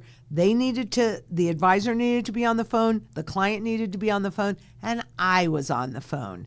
Because what they typically do is they talk in circles so that you don't understand what they're really talking about, and a confused mind does nothing, right? don't want you to have a confused mind. I want you to have a real clear mind, even if you disagree with me. You get to do that. We're a community. We don't have to agree on everything, but we do have to support each other. So that's why I laughed, because that used to be one of my most favorite things, because they didn't know how to deal with that, the advisors. The advisors didn't know how to deal with it, because I understood everything they were saying, and I explained it in a way that the client could understand it. Don't follow this advisor. He doesn't know what he's talking about. Not at all. Why don't you have him say, why don't you join me on the live and ask her some questions? That would be fun. That would be really fun. Actually, I'll invite each one of you, if you're working with a stockbroker or an advisor or any of those guys, and you can get them to come on the live and ask these questions, that'd be fabulous and a lot of fun for me. I would enjoy it, I guarantee you. And so you should take that $20,000 out and not listen to him or her. And Jade Jones asks, Lynette, how high does the long end interest rates have to go before the system collapses? Does it collapse at 10 or 20%? I think probably before we get that far, because it's so vulnerable right now and it's so fragile right now with all of these zombie corporations needing to reset that debt that they bought, and they have zero interest rate on it, and now they have to go in at a much higher interest rate, especially if they're junk companies. They're going to have to pay above that 10%. So no, it's already happening. You just haven't seen it yet. That's why they're pushing to get all of this stable coin in and all executed and get everybody using it. The new system, but this is not the final new system. This is just the new system to usher in hyperinflation. And Terrafin asks, with the dollar crash, would this have effect on South Africa being part of the BRICS?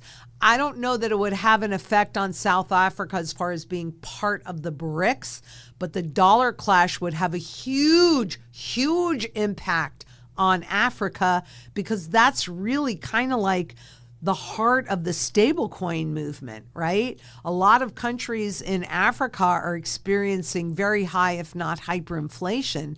And so a lot of their population that is really kind of not really even banked have been using the stablecoins on their phones.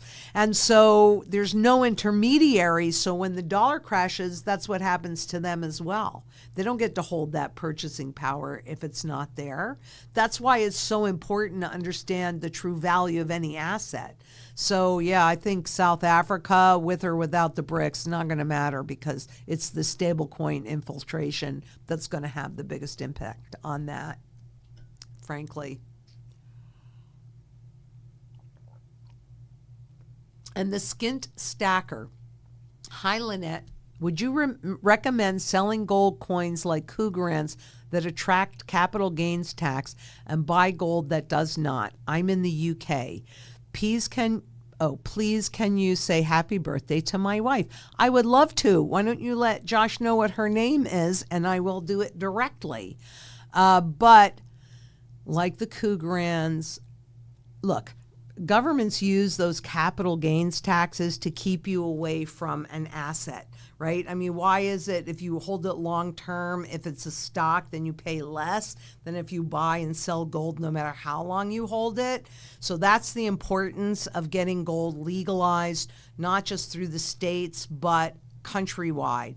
So that's the bottom up. So the public needs to understand this and participate, and then go to their legislatures, which top down, if we can get the states and to adopt it, and then that can force the federal governments or the overall governments.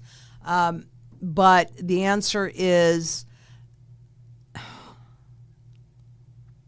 give me a minute, because there's something else that I'm working on so that people all over the world can actually execute this strategy. I think you're okay for a moment, but do we have his lovely wife's name? He's left the chat already. Oh, he has? Mm-hmm. Oh, well, Skint Stacker, you've left the chat, but I would love to wish your lovely wife a very happy birthday. And Miramar asks, how will the spot markets be affected by our money being truly backed by gold and silver? It will force them to be more honest. Now, look, the way that it happens is the honesty is forced back in the system because they have to get the public's confidence. And then as soon as that happens, it starts to ebb away again. But you have time, like we've had all of this time between, well, we had some level of time. I don't know that we have all of this time. But yeah, it forces responsibility because there's just not all of this debt that these companies can take on for free. I mean, corporations have been the ones that have been chosen to win. Look at the corporate profits. You can go into the Fred, F-R-E-D, and pull up the corporate profits, and it makes it very clear then who's supposed to be winning at this. And it's not you and me. It's the corporations. So Stephen Brewster, Lynette, if you were going to another country to live due to financial crash, which country might you choose? You know, in September, I'm going to be at the Nomad Capitalist Conference. And while I'm there, I'm hoping to have some conversations and get a little bit more clarity on that. But we could probably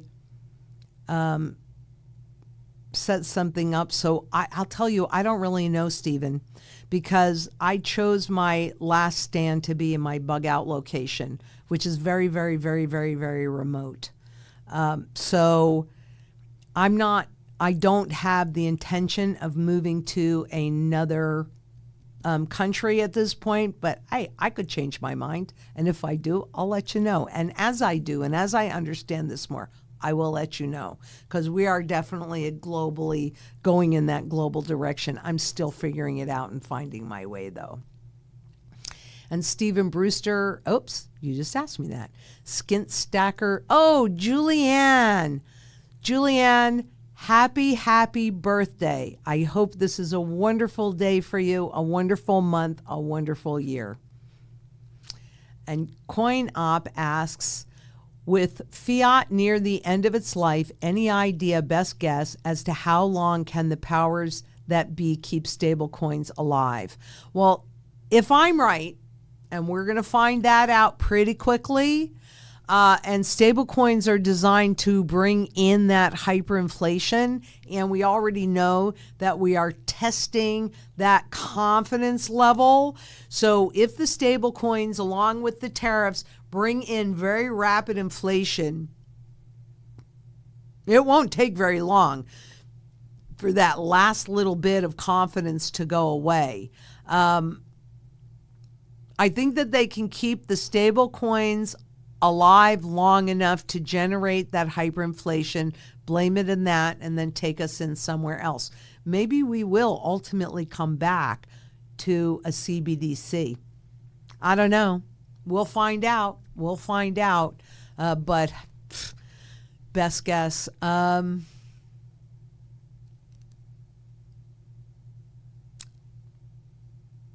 maybe 1 to 2 years, maybe. But we'll find out. I don't know. And Jay Jones asks, Lynette, how high do the long end interest rates? Oh, we already did that. Okay. And Pirate Dude asks, could you break down your 8-point plan into sub-points on video sometime? We're working on that as well as a book. So we've got 2 books that are in the works right now, and we've got other things that are in the works. So the answer to that is yes, Pirate Dude, yes. And B. Rhodes asks, being on Social Security, do you think we will be forced on stable coins right away? Pretty quick. Yep, pretty quick. And Frank David asks, hi, Lynette, thank you. Well, thank you, Frank. Did you say stable coin will usher in the hyperinflation? I think so, yes, because it's cheap and easy to create, and they always solicit, they meaning central bankers, they solicit corporations to usher in the next thing. They like distance, and that's why saying, oh, we've outlawed CBDC, I mean, okay, We'll find out. But yes, I do think that the stable coins will usher in the hyperinflation. I do. Maybe I'm wrong. But I'm not giving myself any wiggle room, and that's kind of unusual. I usually will go, 99.3 and give myself a little wiggle room. No, I'm pretty certain. We'll see. I could be wrong. That's not something I can guarantee, but yeah, they're all excited. Look at how easy and cheap it's going to be to make all this money. And they need to change. I mean, think about this for a minute. Our typical allies, those that have supported the dollar in the past, well, that started to actually shift back in 2000. That's not something that just happened. But between China and Japan, it was already 2013 while they started letting their balance sheet run off from the treasuries. It's kind of like that little chart that I just showed you. It's always the same. And with my dying breath, I am going to show you what I see. So yes, the stable coins are about helping create, no, not helping. The stable coins are about creating a new artificial market for dollars and for treasuries. It will be corporations like Amazon, like Walmart, like MasterCard. I mean, take your pick. It will be the corporations that create these and therefore have to buy dollars and treasuries. And they're also the ones that get the money freer than the government gets it. It's cheaper for a corporation to borrow from the Federal Reserve than it is from the U.S. government to borrow from the Federal Reserve, because we're the ones that pay that interest in that bill. So, I got to tell you, Frank, I don't think there's one doubt in my mind, and I hope I'm wrong, but I don't think I am. I don't. Everything in me is screaming it, so I don't think, usually when I have this level of a feeling, I'm right every time. I'm not saying that I'm always right, but when I get the kind of feeling, because you guys know I'm guided to this. And sometimes I just know things. And there's a certain feeling. I don't know how to describe it. I know that, there are other people out there that also experience this, and it could be a little different feeling or whatever. But there's a certain kind of knowing that when it happens for me, 100% of the time, that's what comes to pass. So it kind of feels like that to me, which is why I'm maybe stupidly not giving myself any wiggle room. But we'll see. I hope I'm wrong. I don't think I am, but I hope I'm wrong. And Jimbo Khan asks, so could we not just be in a commodity bull market and then go to bear again, minus inflation? Beaver Stacker. Oh, those two questions. Okay. So Jimbo Khan asks, so could we not just be in a commodity bull market? We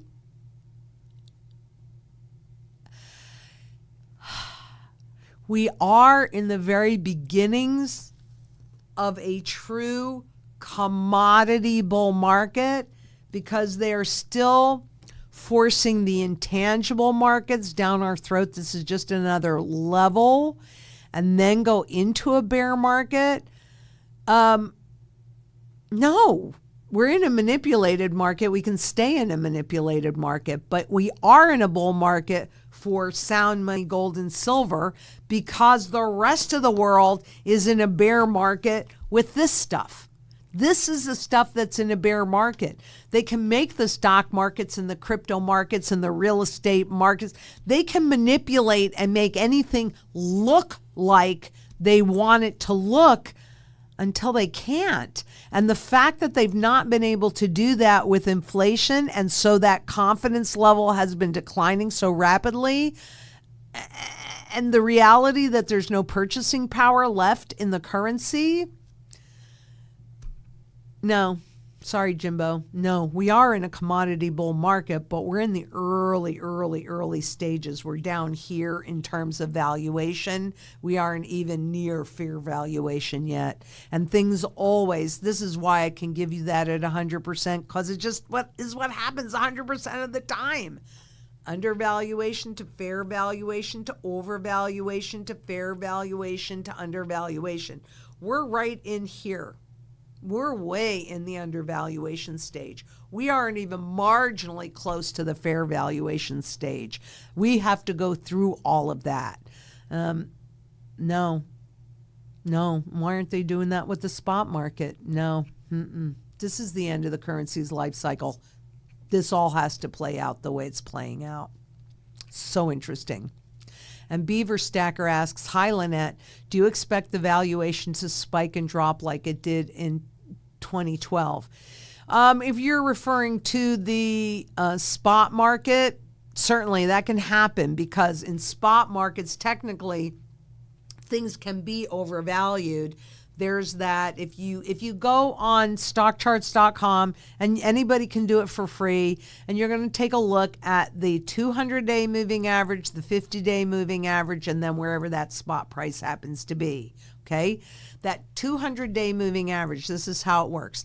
Every day for 200 days, they total up where whatever it is closes. So let's just use gold as an example. So every day for 200 days, they total up where spot gold closes, and then they divide it by 200. And obviously that gives you a 200-day moving average. It's moving because they do that every day.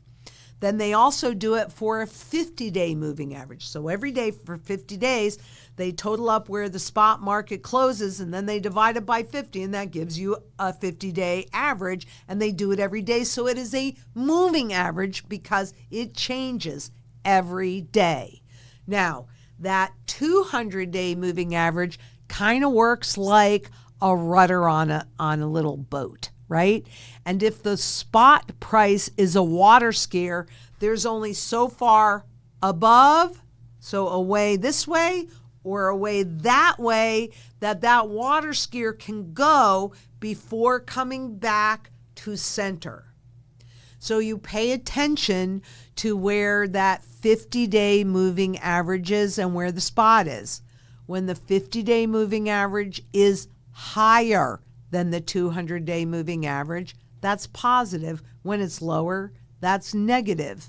But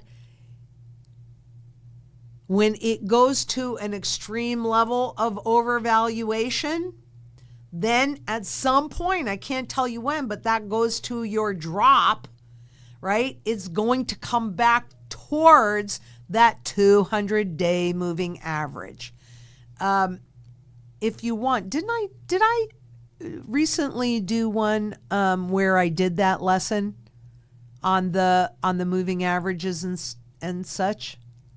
I don't know if I did that. Okay, that's an easy video though. Video on moving averages. How about I do it for you, and that'll make it a little more clear. Okie dokie. And Tim Marzullo asks, if my mortgage is, say, $100,000, when all this happens with reset, does our debt or my mortgage reset to a different amount? Love the look today and so appreciate you. Thank you so much, Timothy. I appreciate that too. So if my mortgage stays at $100,000, the debt does not really, if you have a 30-year fixed, right? And which we're lucky enough here in the U.S. to have that. It's more challenging elsewhere. But when you have a contract, you have a contract. And they cannot just automatically reset that contract. They would have to change some laws to put that in effect. And then what they typically do is they index the interest rate on that contract to inflation, because you're the right size to fail, but they want to protect the banks. So a big part of the sound money strategy, let's say you have a mortgage of $100,000, and I'm just going to make my life easy on this one. And let's say that the current fundamental value of gold is $10,000. Just makes life easy. It's not real. It's more than 40, but I'm just going to use that to make my life easy. So what you would do right now is you would lay in those 10 ounces or the equivalent, which is where these things come in. And then you just put them back, and you would buy that certain level to pay off your mortgage, because everything has a function. Now, when they do that very first overnight reset, it isn't that gold isn't going to reset too, because it will. However, we typically, on average, so I can't guarantee how long that's going to be, but you typically have about a 9-month window where the spot price stays up at that level before it then resets at and then it starts moving up again. However, we're not going to wait, right? It's really important. This is the exit strategy, right? Timing how you're doing this so that you don't harm the market, but did you get out? You have that mortgage paid off so that you don't care what happens with the interest rates. That's really what the goal is. But what might have taken you 10 ounces in the beginning, I don't know. Maybe it's going to take you this, because everything will move to its fundamental value. That first overnight reset will not be the full fundamental value. Globally, on average, there are usually 3 overnight resets, but Zimbabwe, Venezuela, they're on their 6th iteration. So I can't really control everything that's going to happen in the future, but I've studied this enough, and if it walks like a duck and it quacks like a duck and lays eggs like a duck, it's probably a duck. It probably is. So yeah.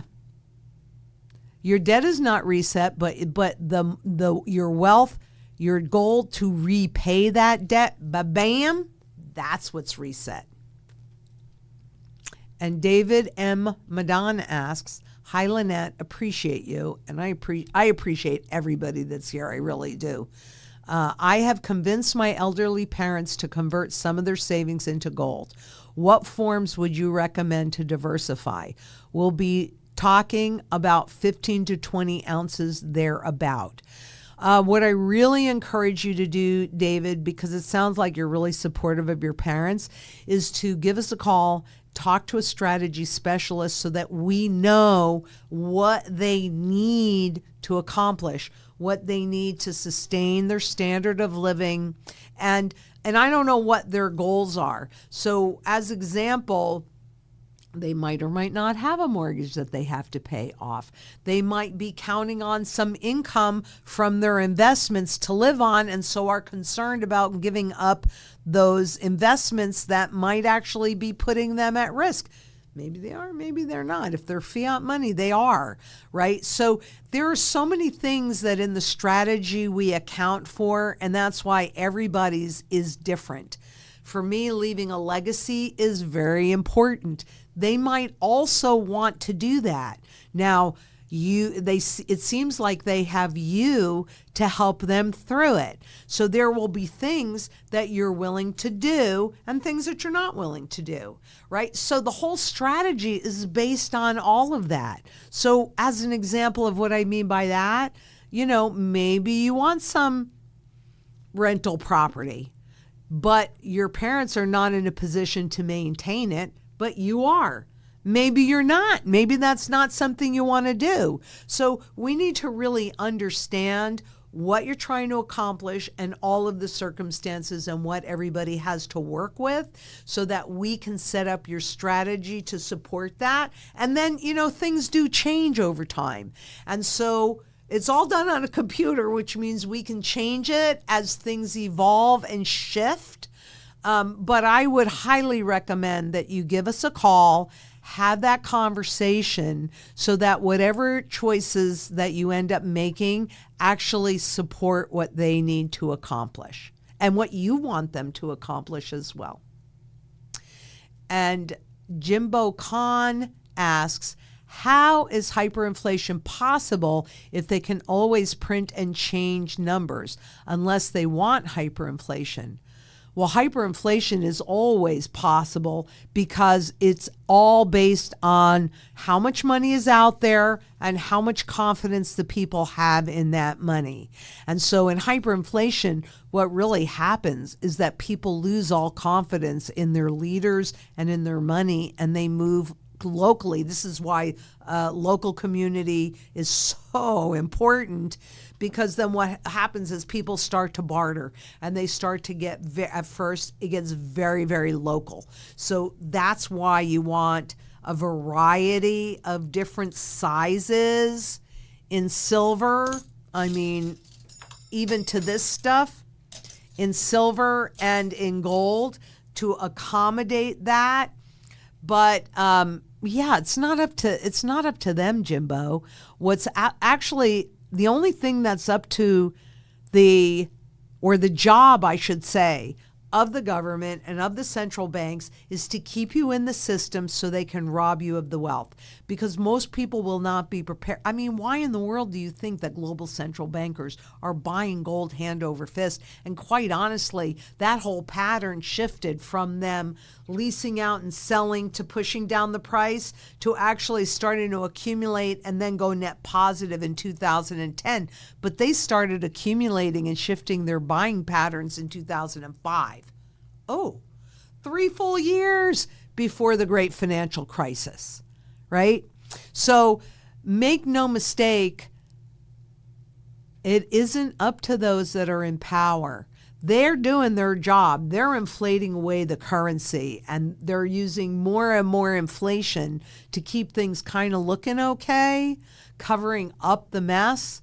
But yeah, once that confidence is done, it's done, and that's not up to them. That's why they track it, but that's up to inflation, quite honestly. And we'll see. It's proving stickier than they thought. And it's not that it ever goes away. It's the speed at which it continues to climb that is really their biggest problem. And Bitspan asks, hi, Lynette. When gold and silver return to their fundamental value, what do you think will happen to paper ETF gold and silver?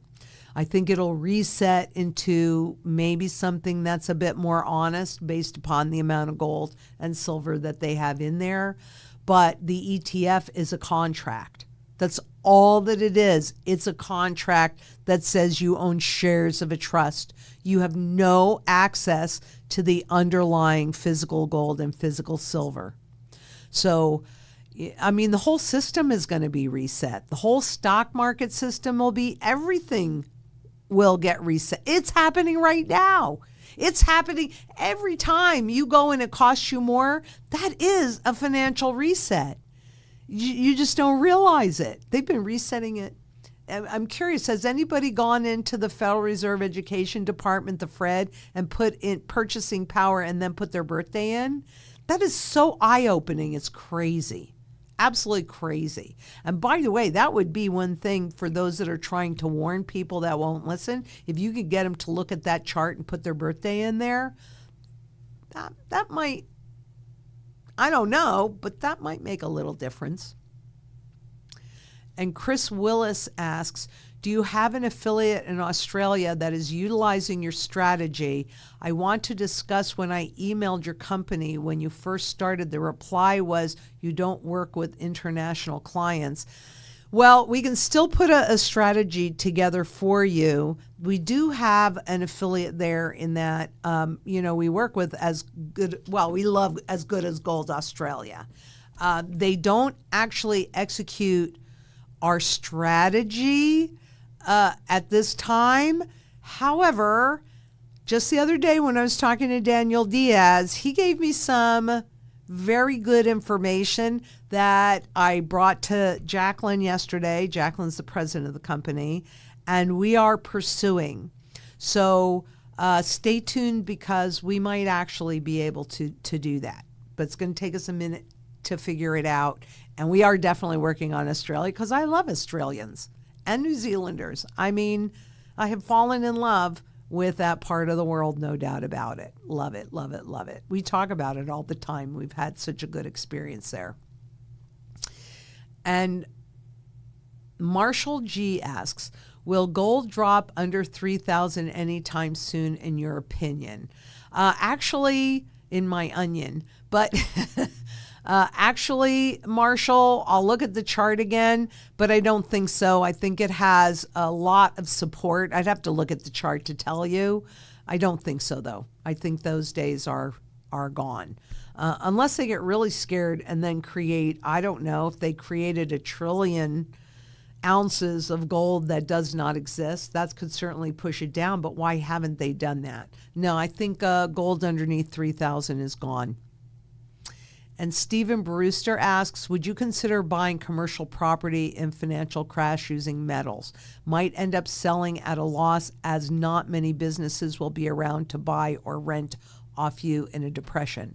So there is really a specific part of the strategy that is in there. And the answer to that is yes, I will. I plan on buying commercial property during the crash, right? When I see, because, all right, this is what I think it's going to look like. I think it's going to look very much like Japan in the early 90s, right? So that was the savings and loan, the middle part of it.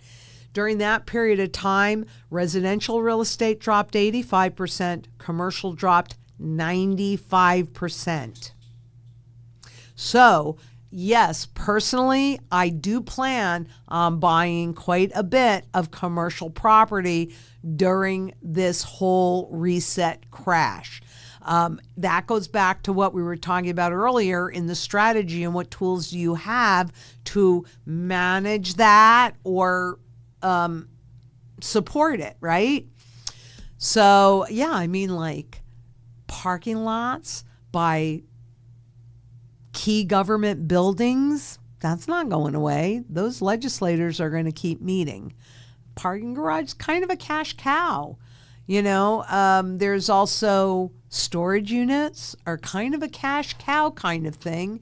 And if they don't pay for the unit, then you get the stuff that's in there and you can sell it off. These apartment buildings, I don't personally want a really big one, but maybe 17 units, 20 units, something like that. So 100%, I can absolutely see it. And because the strategy is built in a way, you're absolutely right. Not many businesses will be around to buy or rent off of me in a depression. And that's the importance. And part of that strategy is making sure you have enough gold and silver so that you can maintain the building. And I don't know, think about this, even keeping a business alive, even though no matter what they pay you, it's not going to be enough, you're set over here.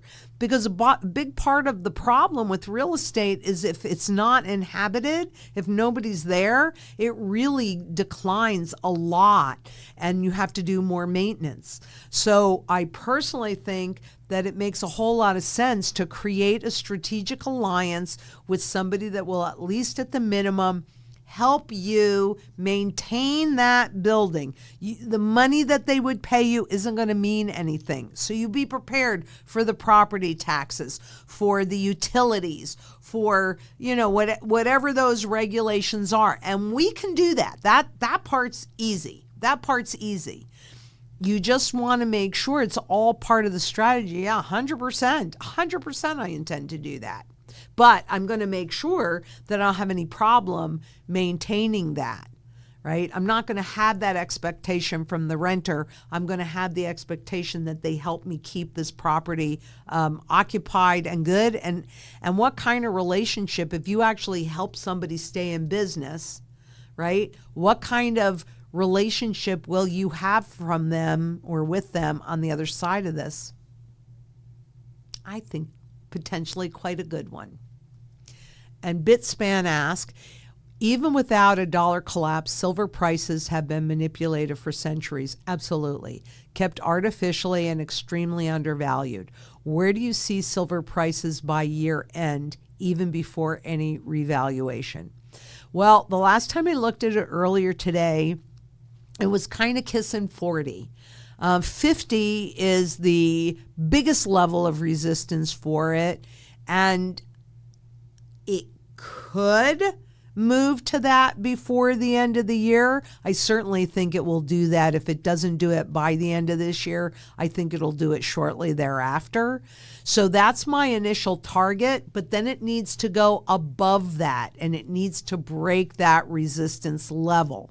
And you can kind of think about it like this: support on the bottom, resistance on the top. And let's say you were going to buy something and you didn't do it. And then you go, you were going to buy it when it was somewhere near a low and you didn't do it. And then it went up and you go, well, man, if it ever gets out low again, I'm going to buy it, right? That mentality. So that creates a pool of buyers at that low level. And that's why, and it happens over and over again, you'll see the price dip into that and then bounce off of that support level. On the top, let's say you owned that, and then after it hit that level, it dropped back down again, and you go, oh my God, if it ever gets that high again, I'm going to sell it. So that creates a pool, in theory, of sellers up at that level. So you can see stocks or anything else go between support on the bottom, resistance on the top.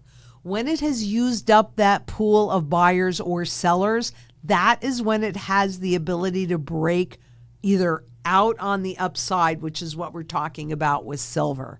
So the first thing is that it has to go up to that 50, and I think we will see that in pretty short order, maybe by the end of this year, maybe a little bit after that, but that is the direction that it's heading in. That will conclude that cup and put it right at that top resistance level. I imagine we're going to have a little bit to work through with that, meaning I think it's going to stay in a trading range, but at some point I think it will break above that resistance level. And by the way, once a resistance level on the top is broken, it then becomes a support level on the bottom. Just like once a support level on the bottom is broken, in other words, the price goes down below that, that becomes a resistance level on the top. And, you know, it's just the way the markets work. It's the technical language of the markets. You can do it short term, which is what traders do. They do that very, very short term. Or you can do it medium term, or you can do it long term. I like to do it the most long term because you get a different picture than you're looking at a narrow window. But that's how traders determine that stuff anyway. So that's what I think. Dwayne Joneses asks, can you envision this bail-in being done at some point? 100%, I see it.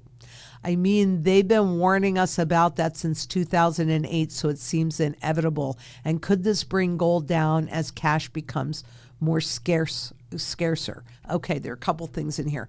Number one, we have that audio of the FDIC laughing about the fact of the bail-in. That is inevitable. It is inevitable, and they've been testing it since 2008. So 100% that I do see that. Now, could this bring gold down as cash becomes scarcer? We have noticed with the paper gold, you know, when the markets implode, then they get margin calls because most of this stuff has been bought with debt. And that's based on a certain price. Like, it's going to be really interesting to see what happens when these stocks are used as collateral for other things. A little pullback, maybe that won't matter that much, but you do see spot gold decline during that period of time. And we can put this up again. But during 2008's crash, what you saw was, well, the stock markets clearly imploded, along with the spot gold market, because that is a paper market. Also, gold mining stocks dumped because all stocks were dumping. But this market, the physical only market, that made this trend high. Not an all-time high, but this trend high. And we are going back to test that high. It's still not quite back there yet, but we are certainly headed in that direction. We'll break above that resistance level. I know we will. But it's in the only physical market where you find more honesty. And it's the collectible market, that's where you have the only physical market. In the spot market, that's a paper market. That's not a physical market. They can create as much of it as they want. So the spot market I can see go down, but at the same time, the physical market, the premiums will likely get a lot bigger on this stuff, and the prices will go up on mostly this. That's what I anticipate anyway. And Jay Jones asks, Lynette, great interview with Egon. I love him. I got to get there. I want to see his vault. I love him. I have so much respect for him. Epic and historic work you're doing. Thank you very much. Can you speak about the backwardation of gold, or when bullion dealers no longer want to accept fiat for gold? I don't think that most bullion dealers understand money, to be honest with you. I think they understand it to a degree, but do you want me to do a video on that, Jay? Because we have had backwardation in gold, and that's when the shorter terms are higher than the longer terms, kind of like inversion, like that happens with interest rates.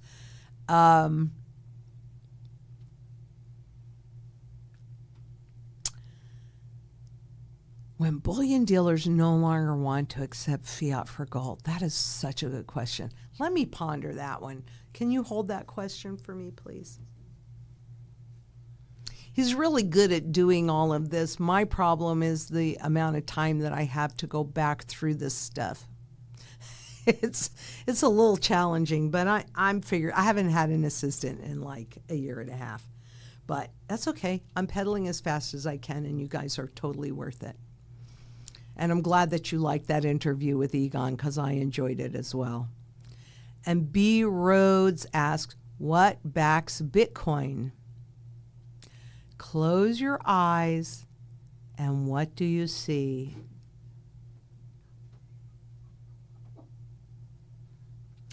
Victoria Hamilton asks, yes, I'm in good old England. I really need help with my own strategy. Can I call? Nothing like it here, and here is my big mess. Yes, you can call, and we will help you as much as we can. See, we've got to do this, and we've got to do it globally. You guys are asking for it, and if you're asking for it, I want to give it to you. And you can execute the same strategy. Some things are tweaked. Some things are tweaked because you don't have a 30-year fixed rate mortgage. But this strategy is designed for that hyperinflationary reset. That's what it's designed for. So yes, you can call us at, and I don't know quite whether or not this works the same way, but 833-GLDZANG. And I promise you we are working on this furiously, because everybody needs this strategy. Everybody needs it. Everybody needs it. And Chris Willis asks, what will happen in regards to the economy if the U.S. enters hot war with Russia?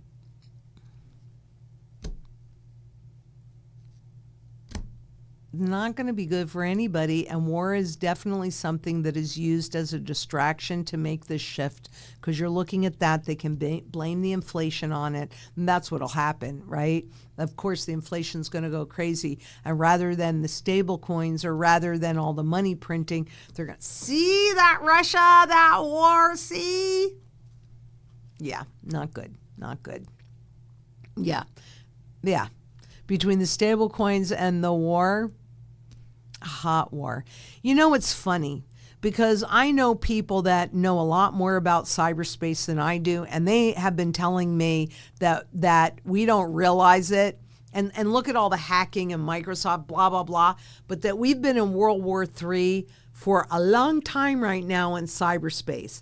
But we, the public, can't see cyberspace war. So we have to have that hot war, that land war that costs lives and buildings and destruction, because it needs to be that visible. It doesn't need to be that visible. I think it's horrendous. And I think that it's disgusting that there's so little value on life. I think that's the way I would say that. So little value on life. Not necessary, so little value on inflation. Not necessary, so little value on your life. Not necessary. Beaver Stacker asks, do you expect mining stocks to reflect pricing soon? Not really. Not really. Because there's a lot more to mining than just the physical metal, and this is a currency life cycle issue. So we've got to deal with the physical metal, but mines have their businesses and they run like businesses. So not really. I wish I could say something different because I like miners and I like gold mining. I mean, I do. Look. I don't know how easily and well, you can kind of see how kind of shiny this is. This is a little piece of polished rock with lots of gold in it. I like mining. So Stephen Brewster asks, how's the bug out location garden going? Let me tell you, did we share any of those before and after images that they sent us? Okay, we need to. Yeah, go ahead. We need to. So we don't have any gardens going up there at this moment, but a couple of years ago, I did put in a kitchen orchard and a production orchard. And we've been doing, and don't you like how I say we when I haven't actually physically been doing it? But we've been doing a lot of fire mitigation because fire is a big issue up there.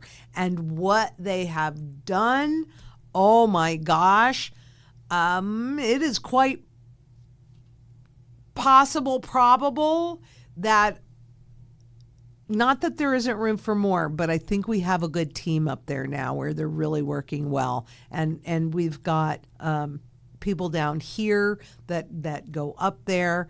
So most of their efforts right now have been in fire mitigation and I believe getting the orchards back to speed. So I don't know, but they just took a bunch of pictures before and after, and we're going to share those.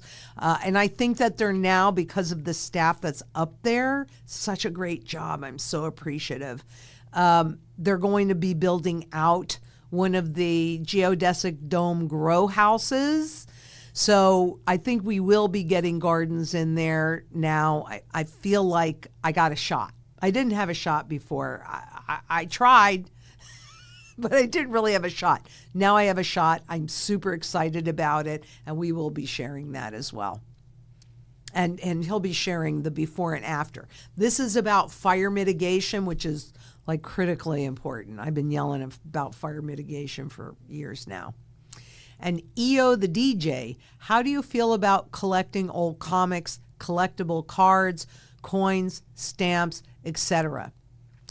Like my uncle taught me when I was a wee little bitty baby, you buy first with this and you buy good. You always buy good, because 100% of the time there is a market for good. And so, maybe you make money on it, maybe you lose money on it, maybe you break even on it. I mean, I say this because selling some of my collectibles is how I managed to keep my children fed and my head above water when I first got divorced. So I feel quite good about any of that, but it must be good quality. It's quality over quantity. Quality over quantity. Because when the only people that can afford to buy are that 1%, they're not looking for junk. They're looking for quality. So I feel fine about that. And I have that, I definitely do. But I also have my gold and silver. And by the way, this, my friend, is a collectible gold coin. So is this. Oh, no, this isn't. That's bullion. So is this. These are both collectibles. So I feel more comfortable in that realm because I could easily see an overt confiscation. They've done it to us our whole entire lives. I just don't see that they're going to stop at the last second. But maybe they will. Maybe they will. If I have a collectible gold coin, or, if I have a collectible gold coin, it's pretty simple.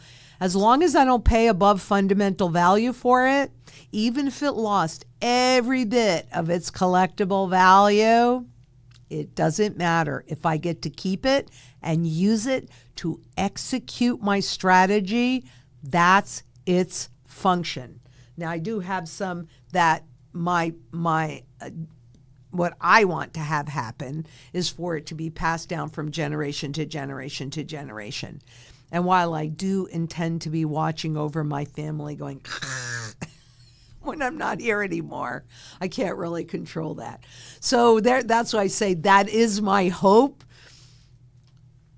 But I can only put them in a position and help educate them so that they make smart choices that actually put their best interest first. You got a whole world out there that's trying to get you to spend everything and become a debt slave and be fully controlled. So I say, let the collectibles range. And I just feel more comfortable. I have a much better shot at keeping that and using it in the normal marketplace, like my Uncle Al did. And Phenomenal Results TV.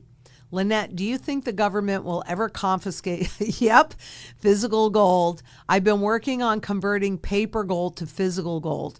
Yes, I do think so. I mean, do you don't think price manipulation is a form of confiscation? You don't think taxation is a form of confiscation? You don't think degradation, right? Where they use negative connotations, it's just an old relic, gold bug, this, that. All of that is a form of wanting to keep you away from it. That is a form of confiscation. So that's why I personally really, other than what I need for examples or my travel jewelry, give me a collectible gold coin anytime. Because I'm not even marginally close to fundamental value when I buy it. So that suits whether I'm right or whether I'm wrong.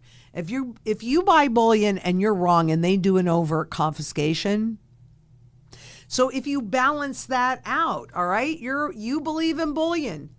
You have hopium that this time is different. Okay, maybe it is going to be different. But you better properly diversify your metals portfolio so that it doesn't matter whether you're right or wrong. This is just a less expensive way to make sure whether you're right or wrong. It doesn't matter. It's a different classification. It is one that I can track much better. It's got a much broader market. And let me tell you, part of the reason when I set up this strategy, we have a whole bunch of different ways when it comes time to liquidate and convert. There are a number of different ways so that, because our job on the way out is to capture the most for you that we can. So we've got this all lined out. We're going to do this because you deserve it. And I've been put in this position to have studied this stuff my whole life. It's crazy, really. But yeah, I think it's very good. Phenomenal Results TV. Convert that paper gold. It is not real. Convert it. And T. Angel says, Lynette, when tokenization happens and our assets and equity can be broken down into fractional, do you think a person would be able to buy back those fractions?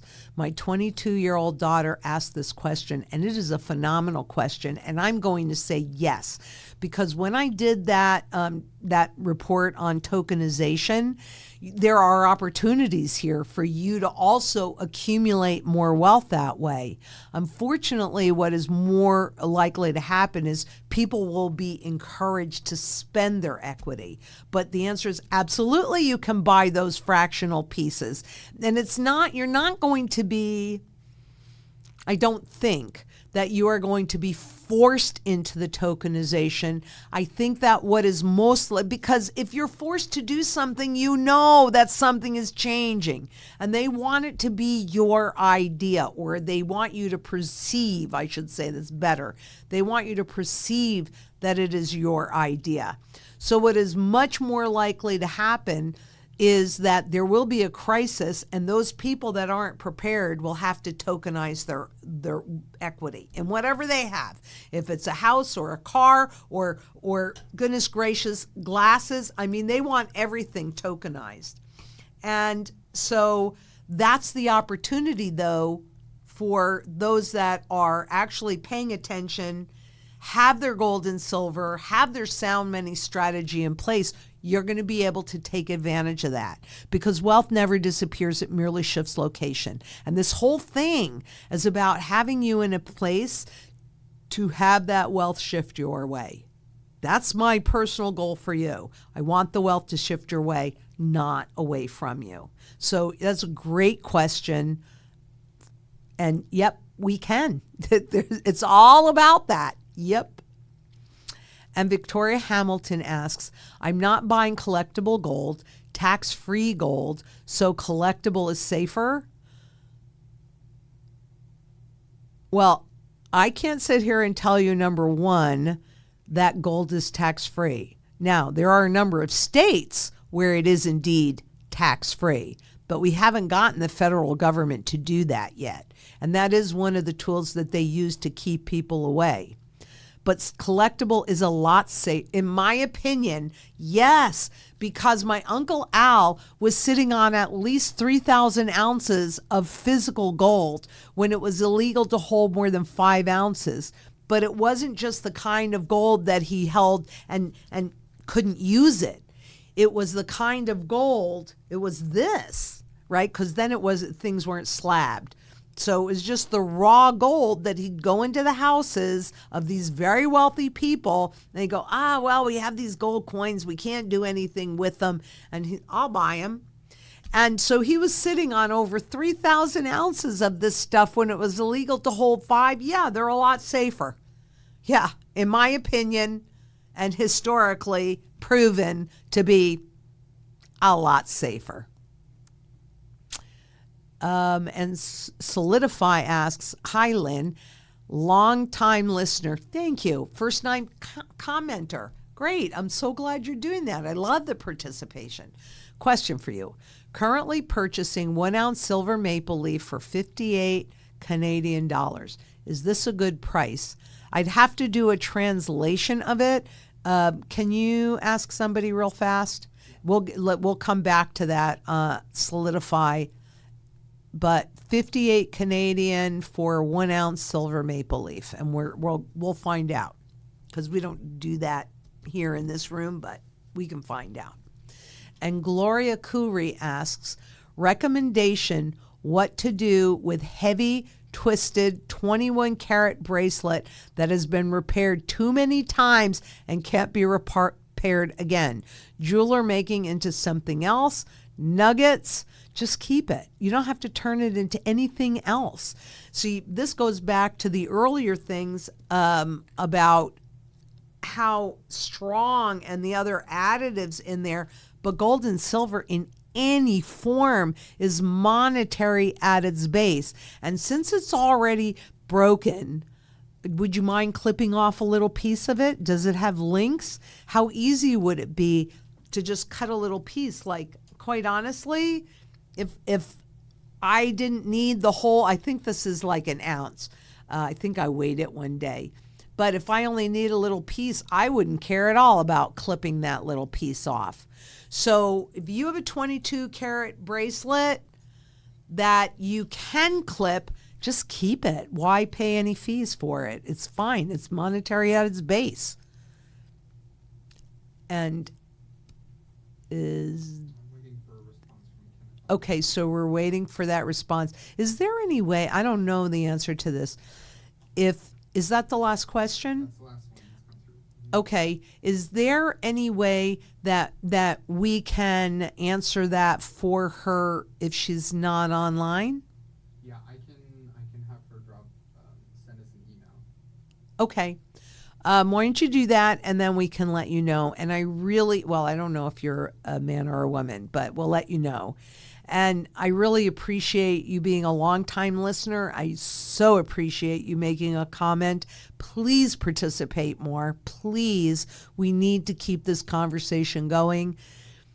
And I would love to figure out a way, because I get tired of hearing myself talk, but I would love to figure out how we can make this even more conversational. We'll be able to do that when we start a live audience, probably. So that is, Edwin Cordero. Did Lynette leave ITM 100 bazillion%? I left there. My last day was January 31st, 2024. So that's it for today. Thank you all for coming. I really appreciate it a lot. However we can be of service, let us know. Be part of this community, both locally, build that local community. That one's an easy one. Just go to your garden centers, go to your farmers markets, get to know who grows your food, give them some of your time. Globally, that's a little more challenging, but we are totally working on that. And I'm working on that with Daniel Diaz as well, because this Citizens for Sound Money is a global movement. So, here's the thing. I just put this stuff out there. I want to do this. And then when the timing is right, whoever is going to help guide me into that shows up. And I think it's really powerful that I don't know how to do this yet, so that Daniel can teach me and you at the same time. We're going to make this happen. We're going to get sound money back in the system again. I'm certain of it. We have to do this for our babies, every single one of our babies. And until next we meet, please be safe out there. Bye-bye.